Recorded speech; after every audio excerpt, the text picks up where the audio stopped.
आहे तुका म्हणे धर्म संस्थापने केला नारायणी अवतार माझी वाणी तुझे वर्णी गुणनाम ऐसे दे प्रेम काही कळा विठ्ठला विठ्ठला विठ्ठला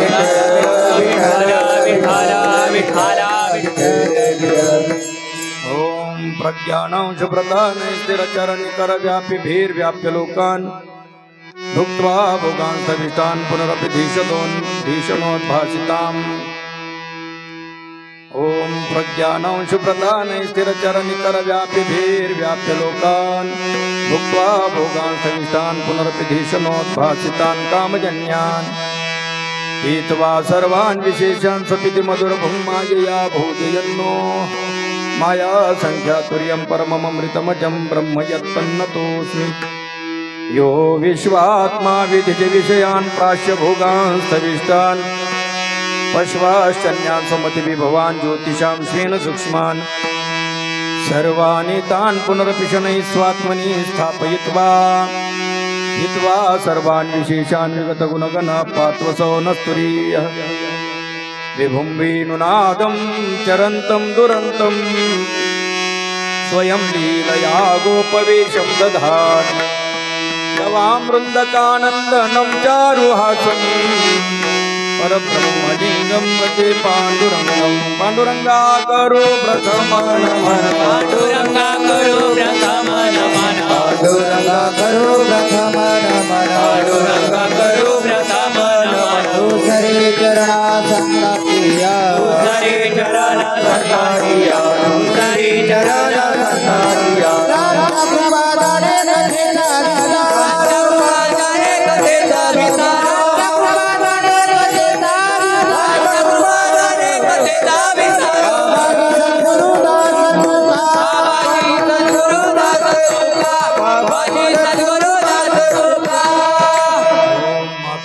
तपस्विनी जनको वैराग्य रागान्वितः भ्रातारो गुरुणा निवृत्ति सहिता निवृत्तिका संस्थिताः इत्थं साधु कृपान्वितं स्वयं ज्ञानामृतेनावृतं वन्दे तं करुणाकरं प्रभुवरं श्रीसन्त ज्ञानेश्वरं द्वैताद्वैत समन्वयैक जननी ज्ञानस्य ज्ञानेश्वरी भक्ति ज्ञानप्रदायिनी निजजनान् ज्ञानामृतं पायिनी भक्ति ज्ञानयुतं हि येन कथितं शास्त्रं विवेकप्रदं वन्दे तं करुणाकरं प्रभुवरं श्रीसन्त ज्ञानेश्वरं नमो ज्ञानेश्वर नमो ज्ञानेश्वर नमो ज्ञानेश्वर नमो ज्ञानेश्वर नमो ज्ञानेश्वर नमो ज्ञानेश्वर नमो ज्ञानेश्वर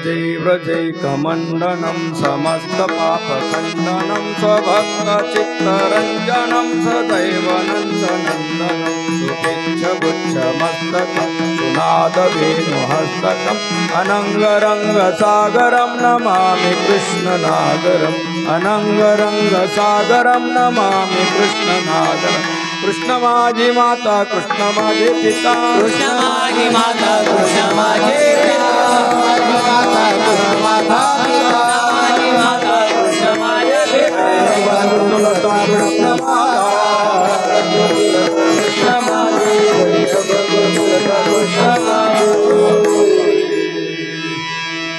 हे दशे चरित्र केले नारायणी रांगता गोधने राखीत आहे माझी वाणी तुझे वर्णी गुणनाम ऐसे दे प्रेम काही कळा मौली महावैष्णव श्री संत ज्ञानराज मौलींच्या परमकृपेने सर्व साधू संतांच्या परमकृपाशीर्वादाने आज विशिष्ट ठिकाणी विशिष्ट समय भगवत चिंतन सेवेकरता उपस्थित केला गेलेला अभंग हा विशिष्ट प्रकरणातील आहे।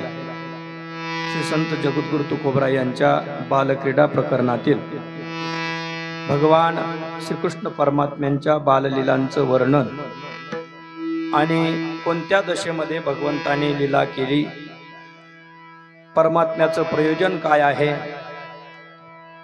अवताराला कशा करता भगवान परमात्मा येतात, आदी आदी भाग या अभंगातून तुकोबराय सांगतायत. विठ्ठल विठ्ठल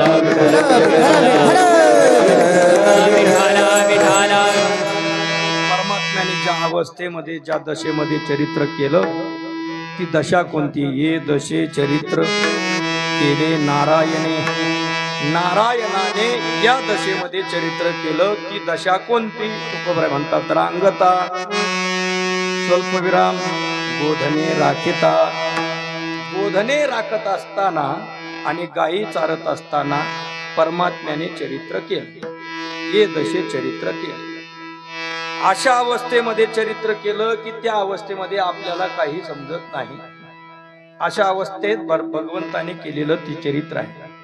त्याच्या चरित्राचं वर्णन माझ्या वाणीने व्हावं म्हणून माझी वाणी तुझे वर्णी गुणनाम, तुझे गुण आणि नाम माझी वाणी वर्णन करो, अशी प्रार्थना वाणीचीही तुकोबराय करतात.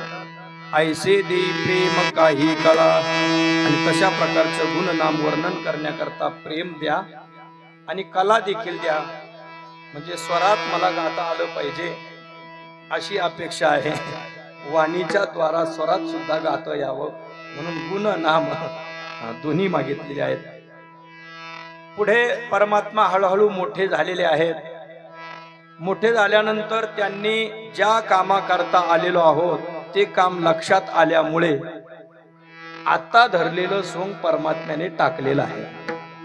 हे सोंग सारिले या रूपे अनंते, या रूपे चरित्र करण्याच्या रूपे बालचरित्र करण्याच्या रूपे जे चरित्र आहे ते सोंग सारिले बाजूला ठेवलं, कारण पुढेही बहुत करणे आहे. म्हणजे काय काय करणे आहे? अहो धर्माची संस्थापना करणे आहे. आहे तुका म्हणे धर्म संस्थापने केला नारायणी अवतार.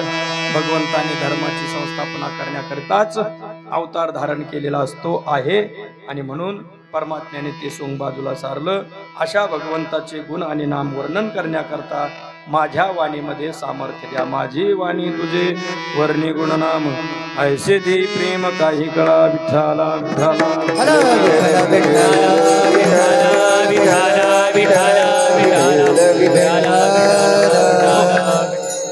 मौजे तिळापूर दक्षिणमुखी हनुमान मंदिर अर्थात गड, जुने गावठाण, तालुका राहुरी, जिल्हा अहिल्यानगर. मोठं प्रसिद्ध असलेलं आपलं हे देवस्थान.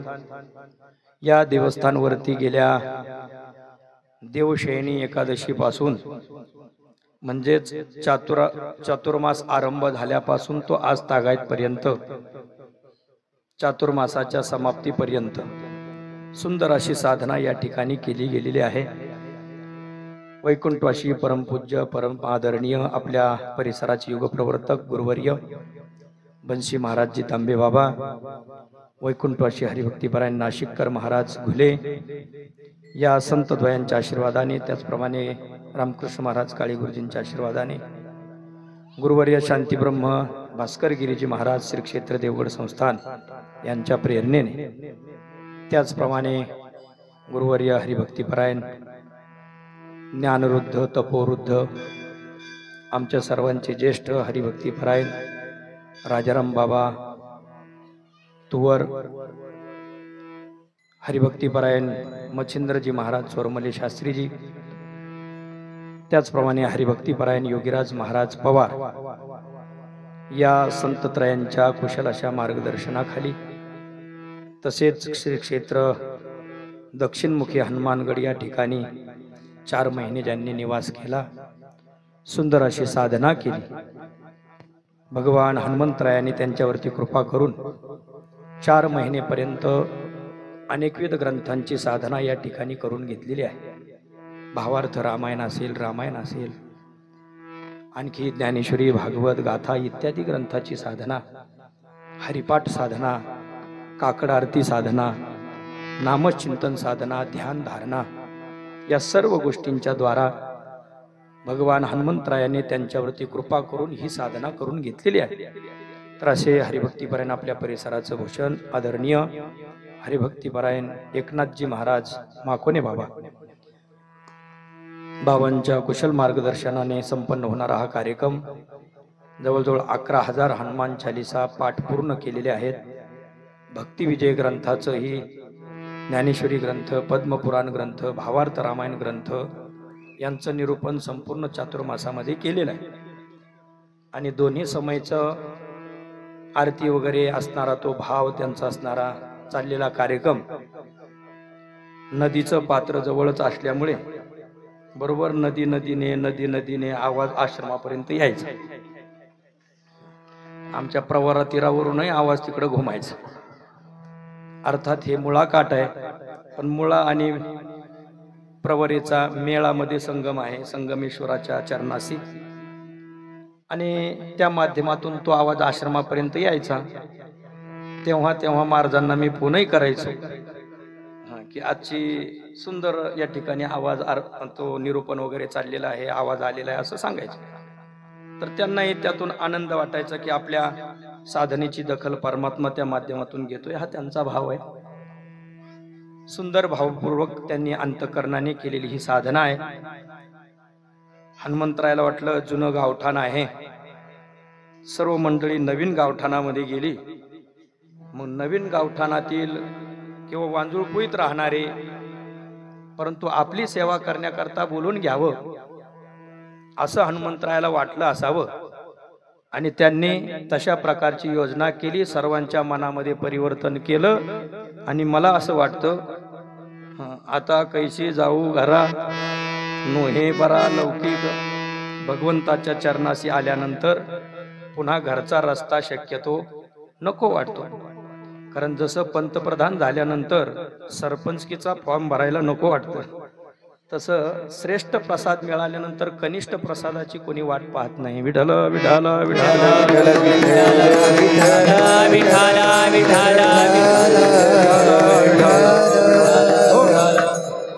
सुंदर असं ग्रंथराज जगद्गुरु तुकोबरायांची, ज्याला आपण तुकोपनिषद म्हणतो, पंचम वेद तुकाराम गाथा पारायण सोहळाही संपन्न झाला. सांगतेच्या दृष्टीने पारायण नेतृत्व ज्यांच्याकडे होतं ते पारायणाचार्य हरिभक्तीपरायण राजाराम महाराज तुवर तेळापूरकर, त्याचप्रमाणे श्री हरी महाराज वागचौरे रामकृष्ण आश्रम अर्थात पुनदगावकर यांच्या सुंदर आवाजामध्ये पारायणही संपन्न झालं. कार्यक्रमांतर्गत अनेक महाराज मंडळींनी भेटी दिल्या. आदरणीय रामगिरी महाराज गोदाधाम, वेदांताचार्य दिविदासजी महाराज म्हस्के, हरिभक्तीपरायण महंत उद्धवजी महाराज मंडलिक बाबा, स्वामी प्रकाशानंद गिरीजी महाराज, एकनाथ महाराज खामकर, बाळकृष्ण महाराज इमामपूरकर, नंदकेश्वरजी महाराज, राम महाराज खरवंडीकर, कृष्णाजी महाराज उगले, संदीप महाराज जाधव आज उपस्थित आहेत. हरिभक्तीपरायण सकाहरी महाराज जाधव पाथरे, हरिभक्तीपरायण बाळासाहेब महाराज चव्हाण, रेवजी बाबा शिंदे, परशुराम महाराज जाधव, गीताराम महाराज तुवर, हरी महाराज जगताप, संजय महाराज जाधव, अंकुश महाराज जगताप आदी करून समस्त ग्रामस्थ मंडळी या सर्वांनी हजेरी दिलेलीच आहे. या ठिकाणी 7 दिवस कथेला साथ करणारे आणि आज कीर्तनाला देखील साथ करणारे हरिभक्तपरायण हरिभाऊ महाराज मिसाळ, कीबोर्ड वादक गायन सम्राट विश्वास महाराज खरे, गायनाचार्य हरिभक्तीपरायण काशीनाथ महाराज पवार, त्याचप्रमाणे हरिभक्तीपरायण आमचे बाबासाहेब महाराज चोरमले आदी सर्व संत मंडळींनी सुंदर हा कार्यक्रम करण्याचा आपल्या आपल्या पद्धतीने आपल्या आपल्या सुयोगातून यथाभक्ती यथाशक्ती प्रयत्न केलेला आहे.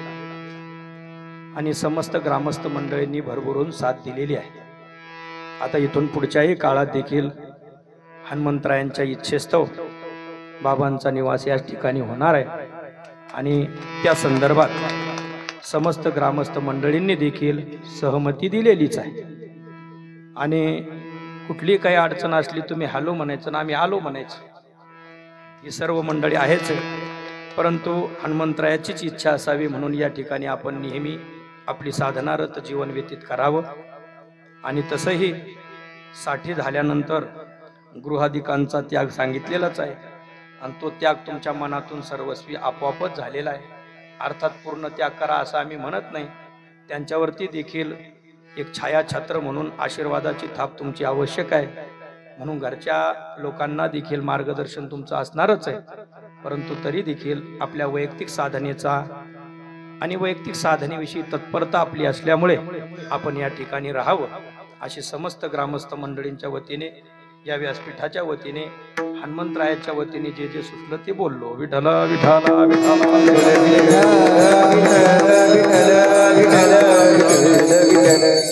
बरोबर आहे ना सर?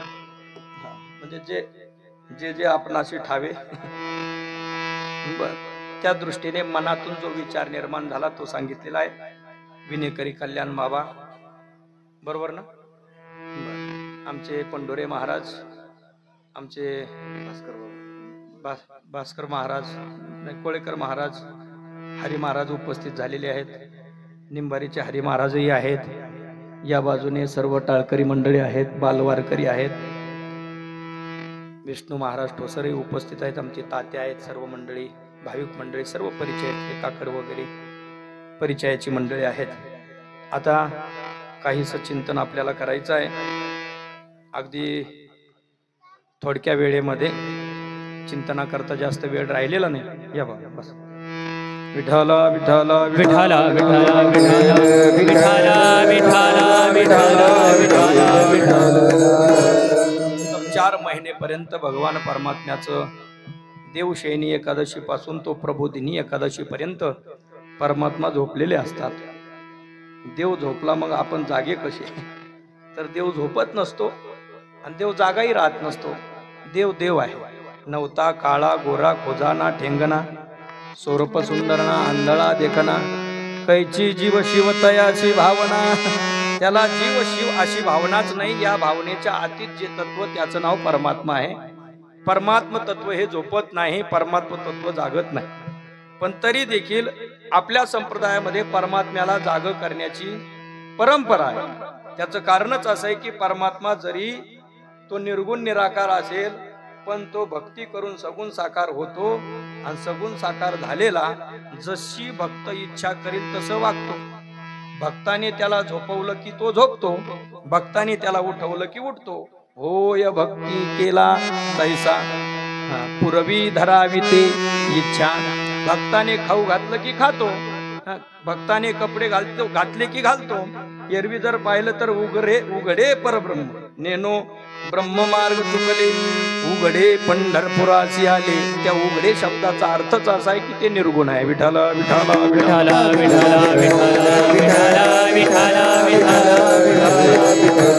नेनो ब्रह्म मार्ग चुकले, नेनो ब्रह्म मार्ग चुकले, नेनो ब्रह्म मार्ग चुकले, नेनो ब्रह्म मार्ग चुकले.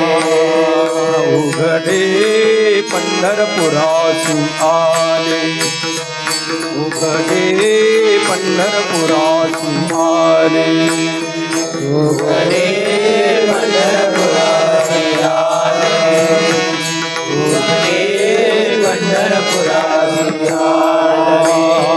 भक्त पुंडलिके देखील, भक्त पुंडलिके देखील, भक्त पुंडलिके देखील, भक्त पुंडलिके देखील.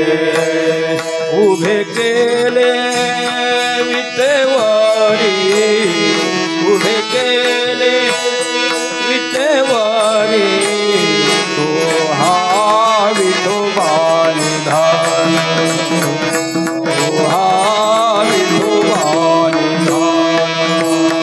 उभे केले विटेवारी, उभे केले विठोबानी.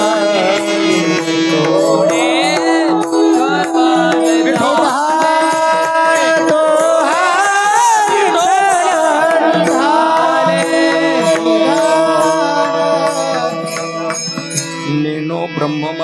चुकले ज्ञानोबराय वर्णन करतात. ब्रह्म मार्ग चुकलं म्हणजे ब्रह्म निर्गुण निराकार आहे ती उघड पंढरपुराला आलं, प्रगट होऊन पंढरपुराला आलं. भक्त पुंडलिकाने त्याला पाहिलं आणि विटेवर उभं केलं. तुका म्हणे झाला सोपा, काय आला नावा रूपा, तुका म्हणे झाला सोपा. विठ्ठल विठ्ठल आणि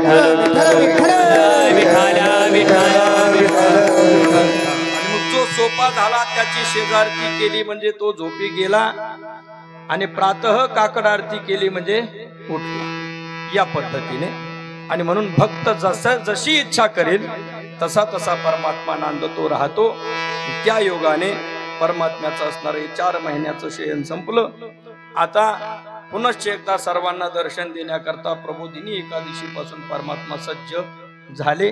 या पद्धतीने जी चालत आलेली परंपरा तिचं नाव चातुर्मास. विठ्ठल विठ्ठल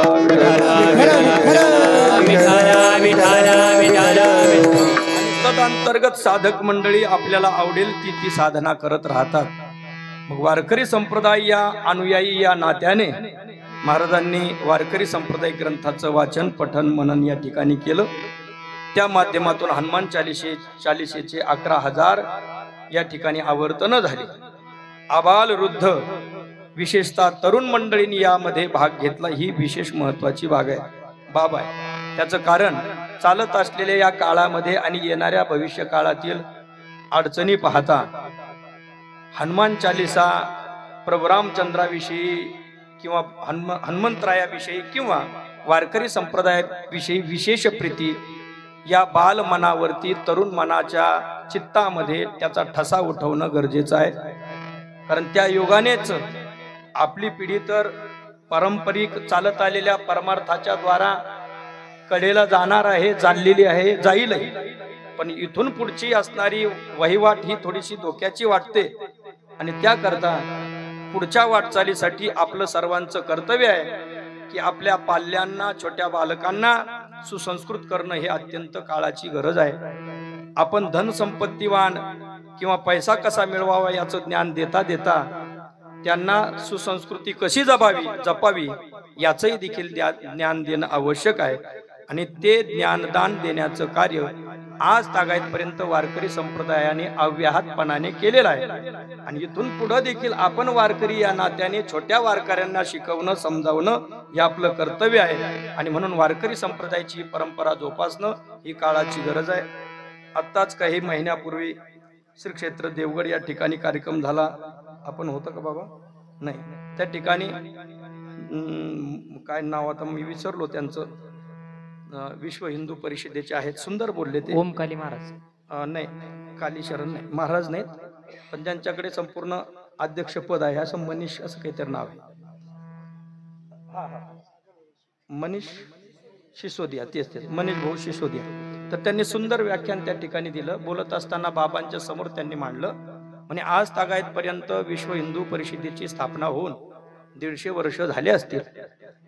पण विश्व हिंदू परिषदेपेक्षा हिंदू धर्माच्या जनजागृतीचं कार्य आपल्या चालत आलेल्या पारंपरिक ज्ञानोबरायांपासून तो तुकोबरायपर्यंत, आधी करून निळोबरायांपर्यंत नवे सद्गुरु जोग महाराज जे काही पारंपरिक वारकरी मंडळी आहेत त्यांच्यापर्यंत या सर्वांनी आतापर्यंत जनजागृतीचं आणि धर्मजागरणाचं जे काम केलं ते अद्वितीय आहे. म्हणजे त्यांच्याप्रमाणे आमचा जरी डामडोल असेल विश्व हिंदू परिषदेचं काम करणारे आम्ही, पण आमच्यापेक्षाही वारकरी संप्रदायाने सर्वात जास्त काम विश्व हिंदू परिषदेपेक्षाही जास्त काम केलेलं आहे अशी कबुली त्यांनी दिली. विठ्ठल विठ्ठल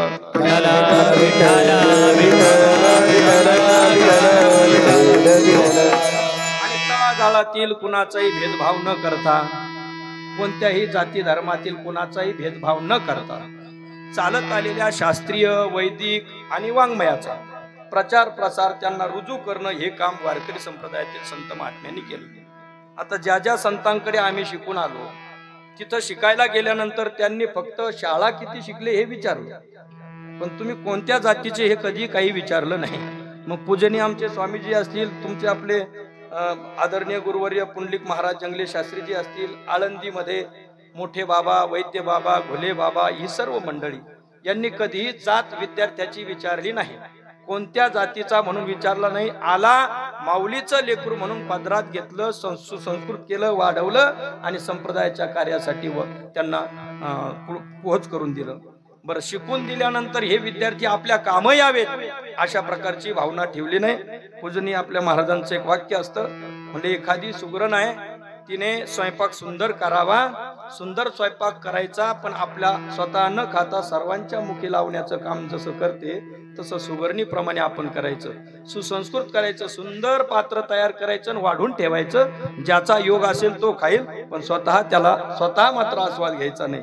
जसं फळाला आलेली, आपलं झाडाला आलेली फळं झाड स्वतः खात नाही, पाण्याला असलेली जो ओलसरपणा तो तहान भागवण्याचं काम करतो, पण पाणी स्वतः पित नाही. जळ न खाती जळा, वृक्ष आपल्या फळा, भोगता तो निराळा, जेणे गोडी निवडली. परोपकारी कार्य हे वारकरी संप्रदायातील महात्म्यांचा आज तागायतपर्यंत राहिलेला आहे आणि ही जबाबदारी इथून पुढे आपणही देखील करायची. परोपकारी कार्य करत राहावं. विठ्ठल विठ्ठल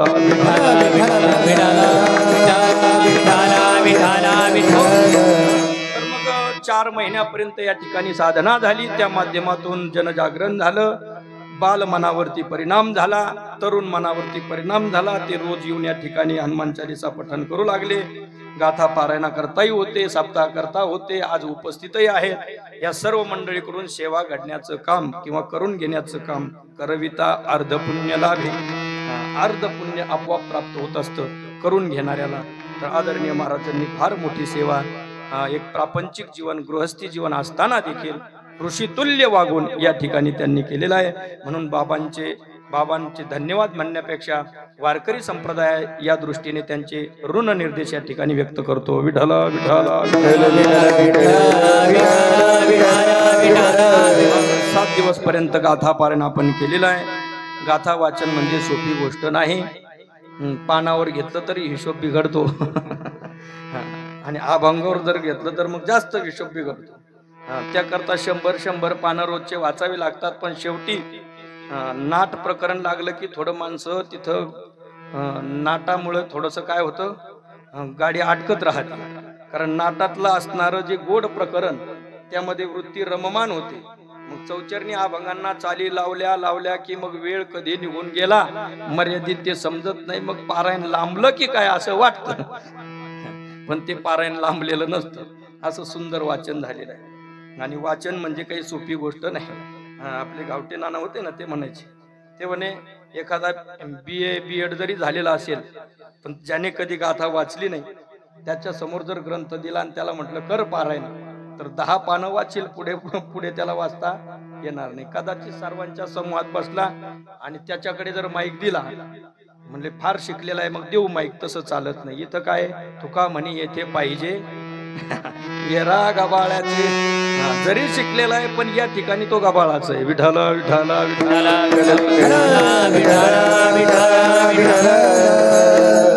गायक मंडळी आहेत, गाता येईल तेने गावे.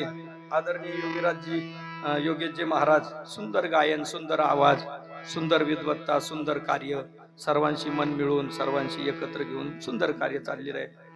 श्री क्षेत्र संगमेश्वर देवस्थान, तिथं देखील त्यांनी चांगल्या प्रकारचं कार्य चालू केलेलं आहे. कशा करता सांगतो, मग त्यांच्या सुंदर आवाजातून ते जरी गाथा वाचना करता बसले, पण ओघामध्ये अचानक असा स्पीड ब्रेकर येतो कधी कधी गाथा पारायण करत असताना. ओघामध्ये चाललेला चौचरणी अभंग असतो, मध्येच दिडकीचा येणार, मध्येच सरळपंथी येणार, कधी कधी 3च चरणाचे येणार, कधी कधी एक टोक असतं दिडकी पद्धतीचं आणि एक टोक असतं ते सरळपंथीच. अशा पद्धतीने मग पारायण करत असताना अचानक स्पीड ब्रेकर येतो. मग लक्षात येतं की आपण किती कमी आहेत. म्हणजे कशाच्या बाबतीत, तुकोबरांच्या बाबतीत. गुरुवर्य वैकुंठवासी रामकृष्ण महाराज काळे गुरुजी म्हणायचे, म्हणे ज्यांनी जे कोणी जन्माला आले त्यांनी, जे मराठी भाषिक आहेत त्यांनी ग्रंथराज ज्ञानेश्वरी, गाथा, भागवत हे 3 ग्रंथ वाचले आणि ज्ञानोबरायांची आळंदीची वारी आणि पंढरीनाथाची पंढरीची वारी ज्यांनी केली ते धन्य. पण जन्माला येऊनही 3 पारायण या 2 वाऱ्या झाल्या नाही, ते जन्मा आला हेला, ते पुढचं तुम्ही म्हणा. म्हणजे अशा पद्धतीने अत्यंत प्रासादिक वाणीतील हे ग्रंथ आहेत. या अभंगांना जगद्गुरु तुकोबराय इतके मोठे गवई होते ते सांगायचे. इतके मोठे गवई होते की आज तागायतपर्यंत एवढे गवई अगदी गंधर्व समान गवई होऊन गेले, पण त्यांना देखील तुकोबरायच्या अभंगावरती चाली लावाव्या वाटल्या आणि त्यांनी लावलेल्या चाली त्यावरती बसल्या. त्यांनी लावलेल्या चाली त्यावरती बसल्या. याचा अर्थ काय? तुकोबराय तसे गवई सुद्धा होते, म्हणून तर त्यांना गाता येतील असे अभंग रचता आले. विठ्ठल विठ्ठल विठाला विठाला विठाला विठाला विठाला विठाला. तुकोबरायांची वाणी अशुद्ध करण्याचा प्रयत्न केला गेला. त्या काळातील असणारे त्यांचे कट्टर एका काळचे विरोधक कोण? रामेश्वर शास्त्री. शास्त्री लोक पूर्वीपासूनच नडत आले. मग रामेश्वर शास्त्री संत सोपं करून सांगतात आणि सोपं करून सांगितलेलं अवघड करून सांगतात, त्याचं नाव शास्त्री. विठ्ठल विठ्ठल विठाला विठाला विठाला विठाला. मग त्या रामेश्वर शास्त्रीने सांगितलं केलेली ग्रंथरचना पाण्यामध्ये नेऊन टाका, डुबवून द्या. बर म्हटले आता ब्रह्मवृंदांची आज्ञाप्रमाण मानली पाहिजे. तुकोबरायांनी ग्रंथ दगडासह बांधल्या, त्या वह्यान टाकून दिल्या इंद्रायणीच्या डोहामध्ये.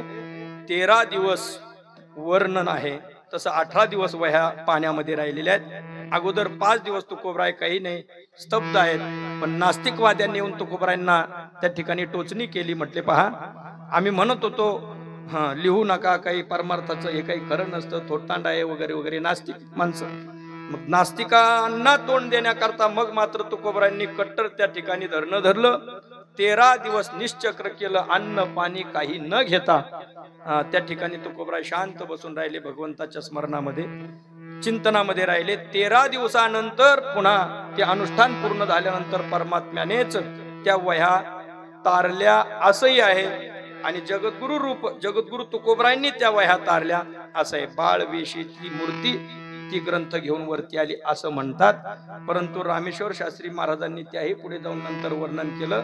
म्हटले असं आहे, तुकोबरायांच्या वह्या भगवंताने तारल्या असं नाही, तर तुकोबरायांच्या वह्या तुकोबरायांनी तारल्या. आणि त्याचं वर्णन करत असताना आपण आरतीमध्ये म्हणतो पहा, राघवे सागरात पाषाण तारिले, पण इथं तैसे तुकोबाचे म्हटलं की मग देवाने तारल्या असा अर्थ होतो.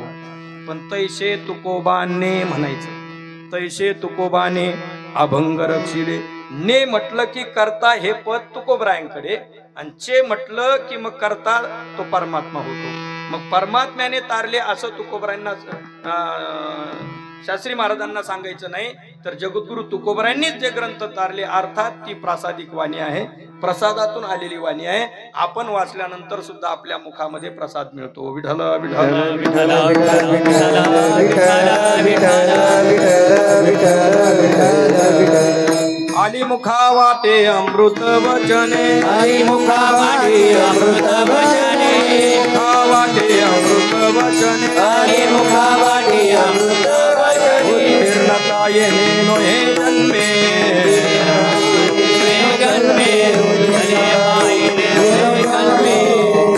आली मुखा वाटा अमृत वचने प्रासादिक वाणी आहे, अमृत वचन ती आहे. आणि म्हणून त्यांचं पारायण केल्यानंतर आपली देखील वाणी सोज्वळ होते. असं सुंदर पारायण झालं. त्या पारायणाची सांगता प्रसंगी आपण या ठिकाणी उपस्थित आहोत. आणि संप्रदायाच्या दृष्टीने सांगता म्हटलं की तो पगाराचा दिवस, सांगता म्हटलं की तो पगाराचा दिवस. जसं 8-10 दिवस एखाद्या भगिनीने कपाशीमध्ये काम केलं की मग बाजारच्या दिवशी ती जाते, कारण तिचा तो कोणता दिवस? पगाराचा दिवस. तसं संप्रदायाच्या दृष्टीने 4 महिन्यापर्यंत 11,000 हनुमान चालिशीचं पारायण, ग्रंथराज बाकीचेही काही ग्रंथाचं श्रवण मनन चिंतन आणि गाथेचं देखील पारायण, याची सांगता किंवा चातुर्मासाची सांगता म्हणून सांगते प्रसंगी आजचा दिवस म्हणजे हा पगाराचा दिवस. विठ्ठल विठाला विठाला विठाला विठाला विठाला विठाला. पगाराला फार महत्व आहे. आणि म्हणून तर मग माता भगिनी म्हणतात, म्हणले 4 महिने जाणं नाही झालं, पण आज सांगत आहे. मग 7 दिवस या गाथा पारायणाला सुद्धा जाणं नाही झालं, पण कमीत कमी काल्याला तरी, काल्याच्या कीर्तनाला तरी गेलं पाहिजे. याचा अर्थ काय की आजचा हा पगाराचा दिवस आहे. कामाला हजर असो का नसो पण पगाराला हजर असणं महत्वाचं आहे. विठ्ठल विठ्ठल विठ्ठल म्हणजे तुका म्हणे दान सेवा घेतल्या अर्थात पगाराला महत्व आहे. पगार म्हणजे काय आर्थिक दृष्टीने मी बोलत नाही तर वारकरी संप्रदायाच्या दृष्टीने फलास्वादाला पगार म्हणतात. म्हणजे आपण केलेली साधना तिची फलश्रुती त्याच्या असणारे फल मिळण्याचा दिवस म्हणजे आजचा म्हटलेला आहे. कारण कीर्तन परंपरेमध्ये सुद्धा जागराचं कीर्तन हे उपांत्य कीर्तन. त्या कीर्तनामध्ये भगवंताकडे आपण काय मागतो मागणी मागतो. मागणी कशा करता मागायची की आतापर्यंत आपण जी सेवा केली त्याच्या बदल्यात मागणी ती ही परमार्थिक मागणी आणि केलेल्या परमार्थिक मागणीची पूर्तता होण्याकरता जो दिवस तो संप्रदायाने निवडला आजचा दिवस हा काल्याचा दिवस. आणि म्हणून काल्याच्या दिवसाला वारकरी संप्रदायामध्ये फार महत्व आहे. काला काला काला काला म्हणजे काय काला म्हणजे एकत्रीकरण. काला म्हणजे एकत्र करणे. अनेक वस्तू एकत्र होतात तेव्हा तो काला होतो. एकाचा काला कधी होत नाही. अनेकांचा एकत्रित आल्यानंतर काय होतो काला होतो. भगवान परमात्मा हा एकटा शिव आहे. आपण सर्व जीव आहोत पण जीवाने त्याचं चिंतन केलं मनन केलं ध्यान केलं पारायण केली श्रवण केलं की त्याद्वारा हळूहळू हळूहळू चिंतने तद्रूपता. चिंतन करणारा जीव न राहता तो देखील शिव होतो. याचं नाव काला. विठ्ठल विठ्ठल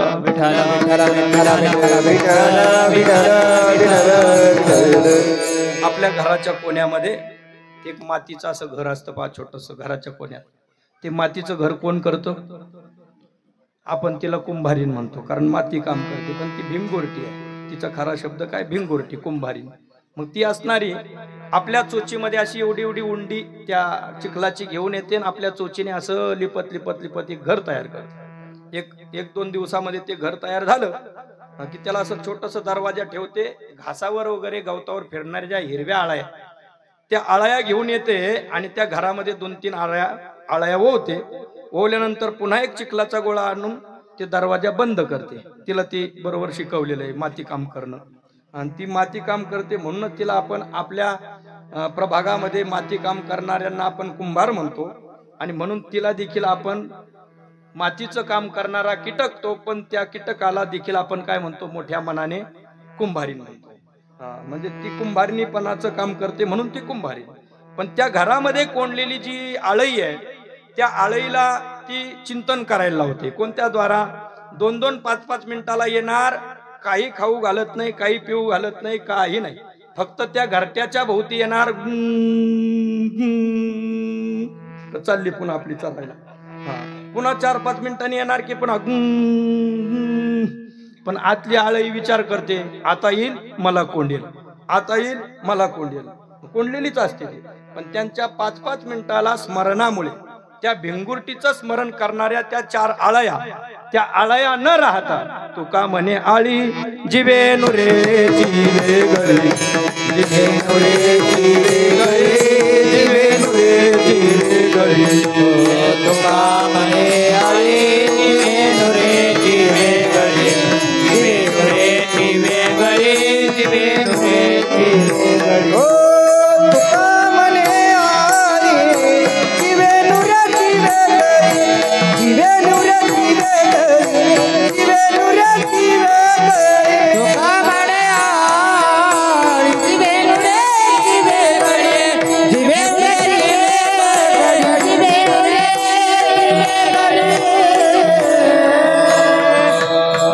तुका म्हणे आळी जिवे नुरेची वेगळी म्हणजे ती वेगळी राहत नाही ती वेगळी उरत नाही. मग ती काय होते ती सुद्धा भिंगुरटीच होऊन जाते. त्या आळईला लांब लांब पाय फुटतात लांब लांब पंख फुटतात आणि नरम तिची असणारी चोच पण ती सुद्धा कडक होते. इतकी कडक की ती आपल्याच चोचीने ते घरट फोडून त्या 4ही आळया न राहता काय होतात भिंगुरट्यात स्वतः होऊन जातात. का कारण त्या भिंगुरटीच्या चिंतनामध्ये त्यांचं रूपही बदललं नावही बदललं. त्या पद्धतीने आपण जरी मानव आपण जरी मनुष्य आपण जरी जीव पण जीवाने भगवंताचं चिंतन जर केलं स्मरण जर केलं तर चिंतने तद्रूपता. चिंतनाच्या द्वारा. मग चिंतन कशाच्या द्वारा करायचं? मग हनुमान चालीसा पठण असेल, ग्रंथांचं वाचन असेल, आपण करत असलेला हा परमार्थ असेल, कीर्तनाची साथ असेल, नाही काही करता आलं तर कमीत कमी कीर्तनाचं आयोजन असेल, या मंडपाला झाडण्याची सेवा केली ती सुद्धा सेवा त्या कामी ठरते. आणि अशा चिंतनाने हळूहळू हळूहळू परमात्मा रूपता प्राप्त होते. चतुर्भुज नर होऊन ठेले, नर चतुर्भुज होऊन ठेले. नर नर राहत नाही तर त्यांना भगवत रूपता प्राप्त होते. जीवाला भगवत रूपता प्राप्त होणं याचं नाव काला. विठ्ठल विठ्ठल विठ्ठल विठ्ठल. बर, जीवाला भगवंत रूपता देत असताना परमात्मा देतात, परंतु भक्त रूपता शिल्लकही ठेवतात. कसं? तर गीतेमधील प्रसंग आहे. भगवान श्रीकृष्ण परमात्मा गीता सांगण्याकरतायत. ऐकणारा अर्जुन आहे. अर्जुनाला गीता सांगता सांगता त्यामध्ये कर्म संन्यास, ज्ञान कर्म संन्यास, विज्ञान योग आदी आदी आदी आदी सर्व स्मृती, सर्व ज्ञान, सर्व भक्ती, सर्व योगाचं वर्णन झालं. आणि नंतर अर्जुनाला विचारलं, तुझा मोह गेला की न गेला? तर त्यावेळेस परमात्म्याच्या समोर त्याने आपला असणारा तृप्तीचा ढेकर सांगितला. नष्टो मोह स्मृतिर्लब्धा. देवा, तुझ्याकडून मला स्मृती म्हणजे ज्ञान प्राप्त झालं आणि त्याद्वारा माझा मोह नष्ट झाला. आता तिथं वर्णन करत असताना ज्ञानोबरांनी अर्जुनाचं असं वर्णन केलं, म्हटले अर्जुन हा वेगळा राहिलाच नाही. अर्जुन हा देवापासून वेगळा राहिला नाही. तो इतका एक झाला, फक्त अर्जुन म्हणण्यापुरता तो वेगळा आहे बस. त्याच्यातलं द्वैत मोडू दिलं नाही, पण अद्वैत रूपाने अद्वैत रूपता त्याला प्राप्त करून दिली. म्हणजे हृदय एक झाले, ये हृदयीचे ती हृदयी घातले. आणि पुढे फार गोड बोलले, द्वैत न मोडता त्या भक्तपणाला भक्तपणा राहिला पाहिजे आणि देवाला देवपणा राहिला पाहिजे. कारण उंच देवाचे चरण तेथे झाले अधिष्ठान. देवाचे चरण उंच असावे म्हणून देवाला उंच स्थान तसंच ठेवलं. आणि भक्त भक्ती करण्याकरता भक्तीचा आनंद देवाला मिळतो म्हणून भक्ताला देवाने देव पूर्ण बनवून घेतलं नाही. देव तर त्याला बनवलं, पण त्याचा असणारा जीवपणा, त्याचा असणारा द्वैत भाव थोडासा शिल्लक ठेवला. कशा करता? सुंदर भागवतामध्ये तो पदच आहे पहा, की भक्तौ तू कल्पितम द्वैतम अद्वैतादपि सुंदरम. भक्तीमध्ये कल्पिलेलं द्वैत हे अद्वैतापेक्षा सुंदर आहे. त्याचं कारण काय? आणि म्हणतो तुकोबारांनी सुद्धा म्हणलं, मी भक्त तू देव. मी भक्त राहावा, तू देव राहावा. म्हणून नको ब्रह्मज्ञान आत्मस्थिती भाव, मी भक्त तू देव ऐसे करी. त्यामध्ये आपण पाहतोय की तुकोबरायन संत महात्मे ही वर्णन करतात, जीव राहावा तो भक्त रूपाने, देव राहावा तो देव रूपाने, पण जीव देवापासून वेगळाही राहू नये अशा प्रकारचं अद्वैतही त्याला प्राप्त करून देणं याचं नाव काला. विठ्ठल विठ्ठल विठ्ठल. आणि मग काला म्हटलं की मग काय करायचं? सर्वांनी एकत्रित यायचं, टाळकरी मंडळींनी यायचं, सुंदर साऊंड सिस्टीम लावायची, माऊली कृपा मंडप, कोळेकर बंधू यांना बोलवायचं, गायक वृंदांना बोलवायचं, संत मंडळींना बोलवायचं, भाऊसाहेबांना बोलवायचं, सर्वांनी बसायचं आणि त्याद्वारा भगवान परमात्म्याच्या चरित्राचं वर्णन करण्याकरता मग त्याचं नाव काय सांगितलं? काला. कारण यातही हंडीमध्ये ज्या लाह्या मुरमुऱ्या आहेत त्याच्यामध्ये त्या चरित्राचा आविष्कार व्हावा आणि म्हणून काल्याच्या कीर्तनातून इतर जास्त काही उहापोह न करता चरित्र भगवंताच्या बाललीलांचं करावं असा दंड काय. चरित्र ते उच्चारावे केले देवे गोळी, केले देवे गोळी, केले देवे गोळी. चरित्र ते उच्चारावे केले देवे गोळी, केले देवे गोळी, केले देवे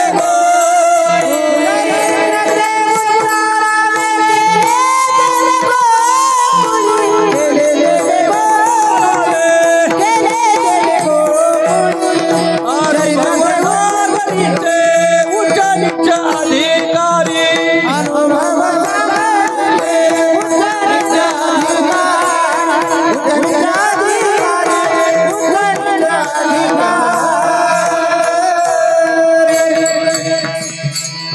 चरित्र ते उच्चारावे, केले देवे गोकुळी देवे चरित्र जे केले ते चरित्र आपण उच्चारावे, आचरावे नाही. आणि त्या माध्यमातून तारू भवसागरीचे, भवसागरात बुडालेल्यांना आपण तारू, किंवा ते चरित्र तारू म्हणजे तारणारे आहे. तारू म्हणजे तारणारे. कोणाकरता? भवसागरातून तारून नेणारे जे तारू. नावच एक प्रकारचं आहे, त्याचं नाव काय? चरित्र आहे. भगवंताच्या चरित्राचं उच्चारण केलं की भवसागरातून तारणार ते आहे. आणि म्हणून काल्याच्या कीर्तनातून भवसागर तरावा या हेतूने तारणार जर काय असेल तर ते परमात्म्याचं चरित्र. विठ्ठल विठ्ठल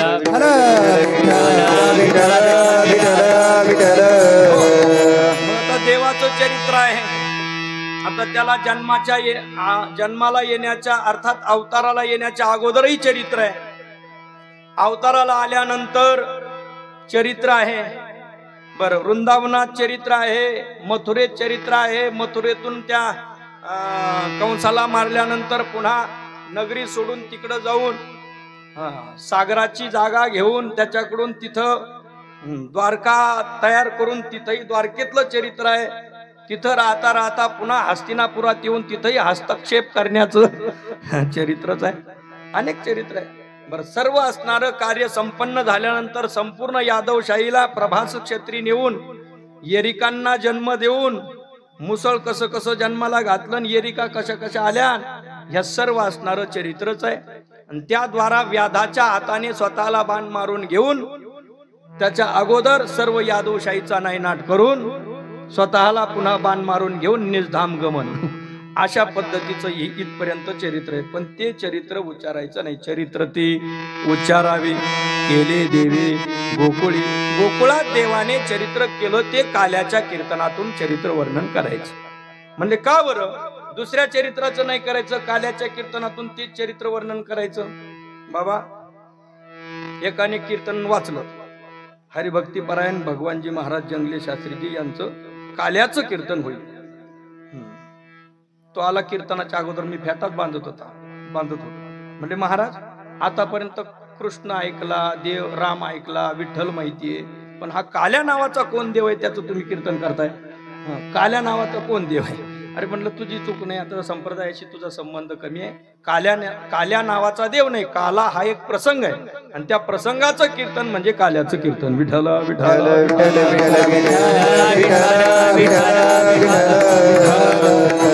काय कोण शंका विचारेल, काय कोण विचारेल सांगता येत नाही. असं आता तिकडे जात नाही मी, एवढ्या अडचणीत जायची गरज नाही आपल्याला. इकडंच भरपूर पडलं, तेच रान उरकता जाईना. हा, बर. मग परमात्म्याचं हे चरित्र आपण उच्चारण करावं. शब्द फार गोड वापरला. संतांचे शब्द हे काटेकोर असतात. हा, तुकोनी घेतले मोती जैसे असे असतात. बाळा बोल नको. हा, तुकोनी घेतले मोती असे असतात. दोरीवर चालण्याची जशी कसरत आहे तसे संतांचे शब्द असतात. चरित्र ते उच्चारावे, आचरावे शब्द वापरलेला नाही. केवळ उच्चारण करायचं. केवळ उच्चारण मात्राने तो भवसागरातून तारून नेणारं हे चरित्र आहे. म्हणून चरित्र ते उच्चारावे. आचरण करण्याच्या भानगडीत पडाल तर मग फसगत होणार नाही. म्हणले देवाने म्हणजे देवाच्या बरोबर आम्ही बरोबरी करू. होता एक आळंदीमध्ये माथे फिरू, त्याचा विरोध झाला. नंतर ग्रंथही छापला होता त्याने, ग्रंथही छापले होते, 5-10 असे ग्रंथ छापले. पण आपले त्रिंबक महाराज चऱ्हाटे होते, त्यांनी आंदोलन केलं. त्या काळात सरकारला निवेदन दिले, पण सरकारच तसं हितेशी नसल्यामुळे ते कार्य झालं नाही त्या काळात. पण मग त्यांनी स्वतःच मग मुद्दा उचलला. रात्रीच्या वेळेस गेले आणि त्याचा दरवाजा वाजवला. दरवाजा त्यांनी उघडला नाही, पण बाहेरूनच त्यांनी दम दिला. म्हणे उद्या पहाटे निघून जा, नाहीतर मग जर सकाळ झाली तर मी स्वतः तुझी कुटिया पेटवून देणार आहे. आणि संप्रदायाच्या विरुद्ध, देवतांच्या विरुद्ध, देवी देवतांच्या विरुद्ध तू लिखाण करतोय, तुझं लिखाणासहित तुला पेटून देऊ, अशी धमकी त्यांनी दिली. ती वैकुंठवासी झाली स्वतः, म्हणजे त्रिंबक महाराज चऱ्हाटे. हा, त्यांनी मला असं वाटतं सिंहस्थ पर्वणी नाशिकमध्ये सुद्धा वारकरी संप्रदायाला स्वतंत्र स्नानाचा फळ म्हणून त्या काळात त्यांनी ती परंपरा सुरू केली. आज तागायतपर्यंत ती आहे. विठ्ठल विठ्ठल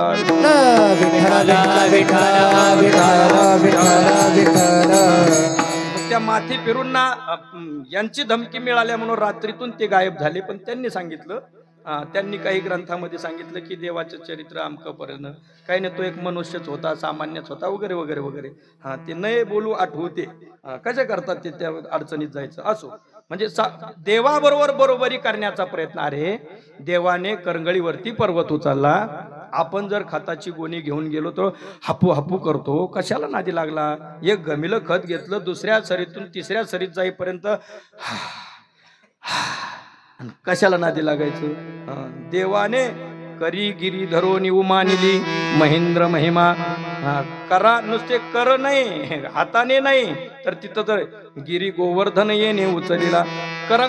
करंगळीवरती परमात्म्याने काय केलं? गोवर्धन पर्वत उचलला. तुमचेनी गोणी उचलली. काय देवे उचललेली मेदिनी तुमचेनी तुमचेनी सोकरे आपण उचललेली मेदिनी तुमचेनी गोणी नुचलवी. विठाला विठाला विठाला सोकरी देवे उचललेली मेदिनी. मेदिनी स्वरूप असणारा, पृथ्वी स्वरूप असणारा पर्वत देवाने उचलला, तुमच्याकडून गोणी उचलत नाही, कशाला नादी लागले? बरं उचलण्याचं सोडा. काही माणसं म्हणतात मग देवाने 16,160 केल्या, पुढचं मग बोलू का? मग आम्ही 2-4 केल्याने काय बिघडलं? करून पहा. मग तिथं म्हटलंय ना 2 बायकां फजिती आहे का? विठाला विठाला विठाला विठाला विठाला. नाथबाबांनी सावध केलंय. श्री हाती धरिता देख वाढे प्रपंचाचे दुःख. सुंदर सुंदर वर्णन आहे. असो, तात्पर्याचा भाग काय? देवाची बरोबरी आपण करू नये. देवाचे फक्त चरित्राचं उच्चारण करायचं, त्याचं आचरण करायचं. आचरण करायचंय का? ज्याचं श्रवण तुम्ही 7 दिवस कथेच्या द्वारा केलं. संगीत रामायण, मग रामायण प्रभू रामचंद्रांच्या चरित्राचं उच्चारणही चालतं आणि आचरणही चालतं, परंतु भगवान श्रीकृष्ण परमात्म्याच्या चरित्राचं मात्र उच्चारण आचरण नाही. मग परमात्म्याचं अनेक चरित्र आहे. मग कोणत्या दशेतलं चरित्र करायचं? तर त्याने रांगत असताना आणि गोधने चारत असताना चरित्र केलं, ते चरित्र आपण उच्चारावं. भगवान जगद्गुरु तुकोबरा अभंगाच्या पहिल्या हे दश चरित्र केले नारायणे.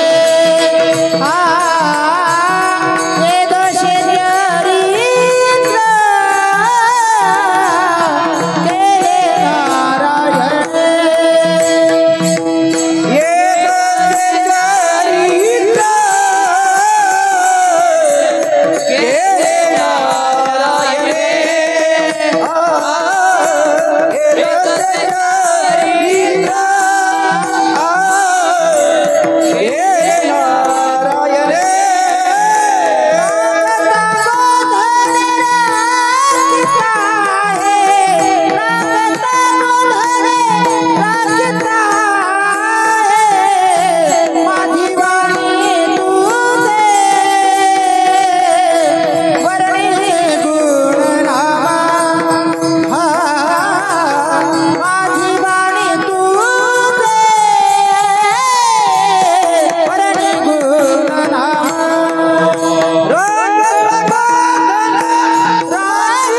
दशी चरित्र केले नारायणे. रांगता गोधने राखिता. ये दशे चरित्र केले. बर, काल्याच्या कीर्तनातून वर्णन करायचं ते चरित्र कुणाचं? गोपाल कृष्णाचं. आणि तुकोबराय सांगतात नारायणी चरित्र केले. मग कोणत्या नारायणाने चरित्र केलं? नारायण कोण कोण आहे? लक्ष्मी नारायण, नगद नारायण, आणखीन स्वामी नारायण, सत्यनारायण, चारकोट, पाट ताट, चौरंग. तो कोणता नारायण? सत्यनारायण. असत्य नाही नारायण, सत्यनारायण. आणखी एक आहे ना, आडला गाढवाचं पाय धरणारा, तो देखील नारायणच आहे ना. जो आडला तोही देखील नारायणच. मग कोणत्या नारायणाने चरित्र केलं? नारायणे चरित्र केले. नारायणाने चरित्र केलं. कोणत्या नारायणाने चरित्र केलं? बरं, तुकोबराय म्हणतात या अभंगामध्ये श्रीकृष्ण परमात्म्याचं नाव कुठंच नाही, नारायणच शब्द आला. हे सोंग सारिली या रूपी अनंतीवर तिथं अनंत म्हटलं. आणि शेवटी सुद्धा आहे तुका म्हणे धर्म संस्थापने केला नारायणे अवतार. अभंगामध्ये श्रीकृष्ण हा शब्द नाही. मग भगवान श्रीकृष्ण परमात्म्याने गोकुळात जे चरित्र केलं त्याचं वर्णन करायला सांगितलं. मग तुम्ही तर नारायणाचं वर्णन करताय. याचाच अर्थ तो नारायण जो शेषशाही नारायण ओम नारायणो परो व्यक्तात दंडम व्यक्त संभवम अंडस्यांतस्मे लोका सप्तद्वीपाच मेदिनी विठाला विठाला विठाला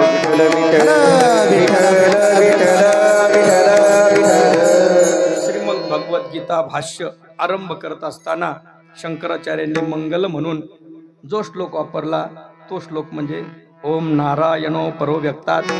परम अव्यक्त तत्व नारायण, त्याच्यापासून अव्यक्तापासून संपूर्ण हे झालेलं आहे. सप्तद्वीप झाले, मेदिनी पृथ्वी झाली, पंचतत्व आकाशही झाले. या सर्वांना निर्माण करणारं तत्व म्हणजे ते अव्यक्त तत्व आहे. या अव्यक्त तत्वाने म्हणजे नारायणाने त्याचं नाव परिचय दिला, तो नारायण आहे. अर्थात या समस्त सृष्टीचा चालक मालक नियंता तो. किंबहुना ब्रह्मदेवाला ज्याने निर्माण करण्याची शक्ती दिली, स्वतःकडे पालनाची शक्ती घेतली, आणि भगवान शिवजींना ज्यांनी संहाराची शक्ती दिली, असं जे तत्व त्याचं नाव आहे विष्णू तत्व, नारायण तत्व. अजून एक सांगतो, नारम आयनम यस्य स नारायणम. नारायण नारायण म्हणजे काय तर नारम पाणी. नारम शब्दाचा अर्थ होतो पाणी. पाणी हे राहण्याचं ठिकाण आहे ज्याचं, त्याचं नाव नारायण. नारम आयनम यस्य स नारायण.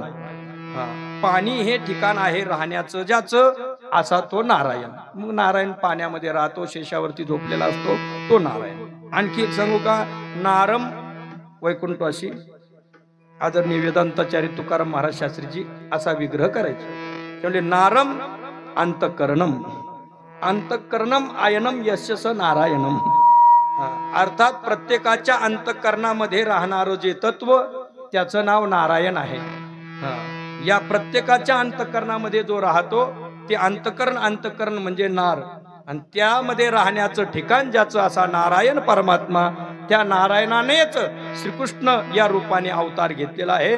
आहे तुका म्हणे धर्म संस्थापने, आहे तुका म्हणे धर्म संस्थापने, आहे तुका म्हणे धर्म संस्थापने, आहे तुका म्हणे धर्म संस्थापने, केला नारायणे अवतार, नारायण अवतार. त्याला मंडूकप्लुती न्याय म्हणतात. त्याला कोणता न्याय? मंडूकप्लुती न्याय. बेंडपुळी चालत असताना आणि साप चालत असताना वेगवेगळा फरक आहे. चालण्याचं काम दोघंही करतात. साप जेव्हा चालतो तेव्हा भूमीच्या प्रत्येक कणाकणाला स्पर्श करत चालतो, याला सर्पप्लुती म्हणतात. आणि बेडूक हा मंडूकप्लुती म्हणजे इथून उडी मारली की तिथं, तिथून उडी मारली की तिथं. पहिल्या चरणातून दुसऱ्यात नाही, तिसऱ्यात नाही, डायरेक्ट चौथ्यात. आहे तुका म्हणे धर्म संस्थापने केला नारायणे अवतार. विठाला विठाला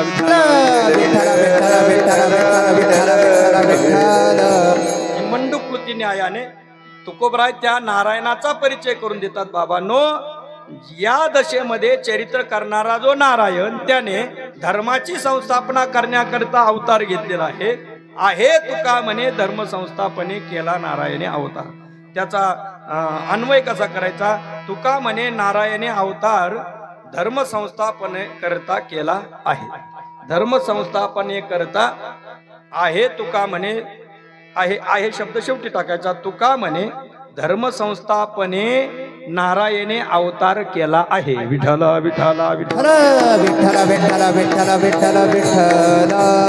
धर्माची संस्थापना करण्याकरता नारायणाने अवतार केला. तो नारायण म्हणजेच श्रीकृष्ण परमात्मा आहे, जो मथुरेमध्ये कारावासामध्ये अवताराला आला. गोकुळाष्टमीच्या मध्यरात्रीला अवताराला आला. अवताराला येता प्रसंगी अष्टभुजा होता. नंतर त्याने नियोजन सांगितलं. जो नियोजन घेऊन येतो त्याचं नाव परमात्मा. जे नियोजनाने राहतात त्यांचं नाव संत, आणि जे नियोजन विरहित राहतात त्यांचं नाव जीवजंत. त्यांचं नाव जीवजंत. तुम्ही आम्ही नियोजन विरहित, कसे आलो कधी जाणार कोणतंही नियोजन नाही. वैद्य बाबले गुलेबाबा म्हणायचे आता कार्य संपलं, आता वळकटी बांधून आपण तयार आहे. ती नियोजनातली माणसं हे कार्य तत्पर असतात. आपलं काम संपलं की वळकटी बांधून तयार असतात. काळ न्यायला येण्याच्या अगोदरच ज्यांनी आपली वळकटी बांधून ठेवलेली आहे त्यांना काळ काय नेणार. विठ्ठल विठ्ठल विठ्ठल असो. पण संत महात्मे नियोजनाने राहणारे आहेत. तसं परमात्मा हा नियोजनबद्ध आहे. त्याने नियोजन सांगितलं वसुदेवांना, आपल्या पितांना. म्हणले इथून आता मी लहान होईल, नंतर मला टोपलीत टाका. कसं टोपलीत टाकलं, नंतर कसं कसं घेऊन गेले नंदाच्या घराला, मजनी गोकुळाला, आणि तिथं निर्माण झालेली माया तिला घेऊन या आणि मला तिथं ठेवा. ठेवी मज आणि येथे, तेथे मज ठेवी, आणि माया इथे आणि, अशा प्रकारचा अन्वय करायचा. आणि नंतर सकाळच्या प्रहरी सर्वांना बातमी समजते. इतका आनंद सर्वांना होतो. बाळकृष्ण नंदा घरी आनंदल्या नर नारी, सर्वांना आनंद झाला. सर्वांना आनंद होण्याचं कारण काय? कारण परमात्मा हा कुण्या एका करता आलेला नाही. धर्माची संस्थापना करण्याकरता आला, सर्वांना आनंद देण्याकरता आला. म्हणून सर्वांना आनंद. गोलेबाबा म्हणे मुलगा जन्माला आल्यानंतर लगोलग पेढे वाटण्याची घाई करू नका. तो पुढे काय दिवे लावतो हे पहा, मग पेढे वाटत चला. तसं नारायण हा परमात्मा जन्माला आला, सर्वांना माहिती होता हा सर्वांना आनंद देणार आहे. रक्षील गो ब्राह्मण गाई भक्त, सर्वांची रक्षणा तो करणार आहे. गाई भक्त ब्राह्मण सर्वांची रक्षणा तो करणार आहे, रक्षण करणारा आहे. आणि म्हणून सर्वांना आनंद झाला. आणि तो आनंद वाटण्याकरता त्या गवळणी बातमी सांगण्याकरता वाऱ्या हाती माप चाले सज्जनाचे, या पद्धतीने बातमी सांगण्याकरता चालत नव्हत्या, मग पळत नव्हत्या, धावत होत्या. एकी धावे एकी पुढे, एकी धावे एकी पुढे, वाटी सुंट बडे,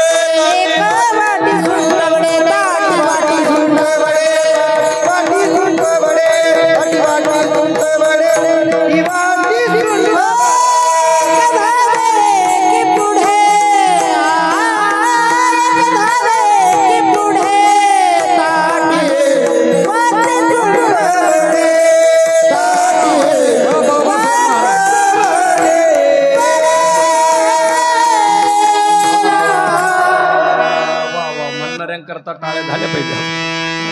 किती जीव लावून म्हणतात माणसे. हा पुल्याचा कळवाळा आणि बाळावरी नाही. जसं आमच्या खुर्चीवर बसलेले महाराज, आमचे शास्त्री महाराज, गुरुकुलला आम्ही होतो सोबत शास्त्री स्वामीजींची कड्याकडे शिकण्याकरता. तिकून आल्यानंतर गृहस्थाश्रमी व्हावं लागलं, परंतु कार्यक्रम वगैरे छान चालू आहे. मध्यंतरी थोडासा आजारही झाला, कारण शेवटी परमार्थामध्ये सुद्धा खुर्ची मिळते, आणि परमार्थात मिळालेली खुर्ची याबाधित असते. विठाला विठाला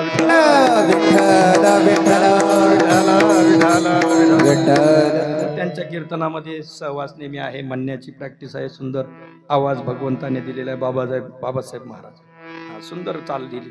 गाता येईल त्याने गावे, आणि ज्याला गाता येत नाही त्याने कमीत कमी जे गातात त्यांचं वर्णन तरी करावे. विठाला विठाला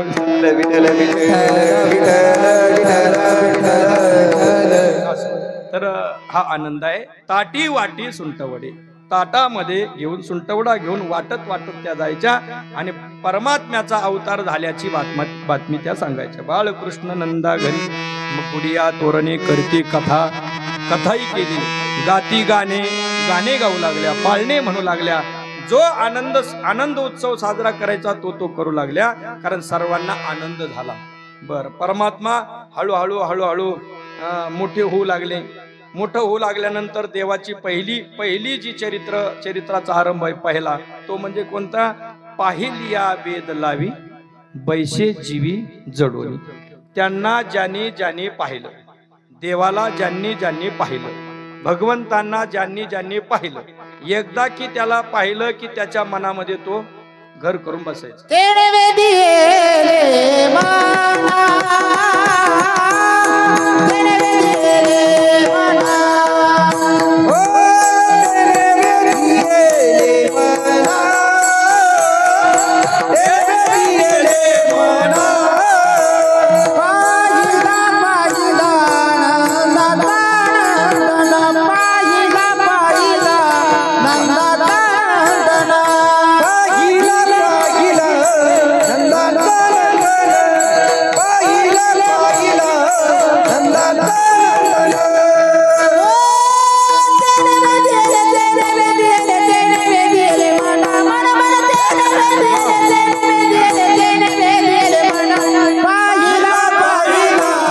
नंदा नंदा पाहिला पाहिला नंदा नंदा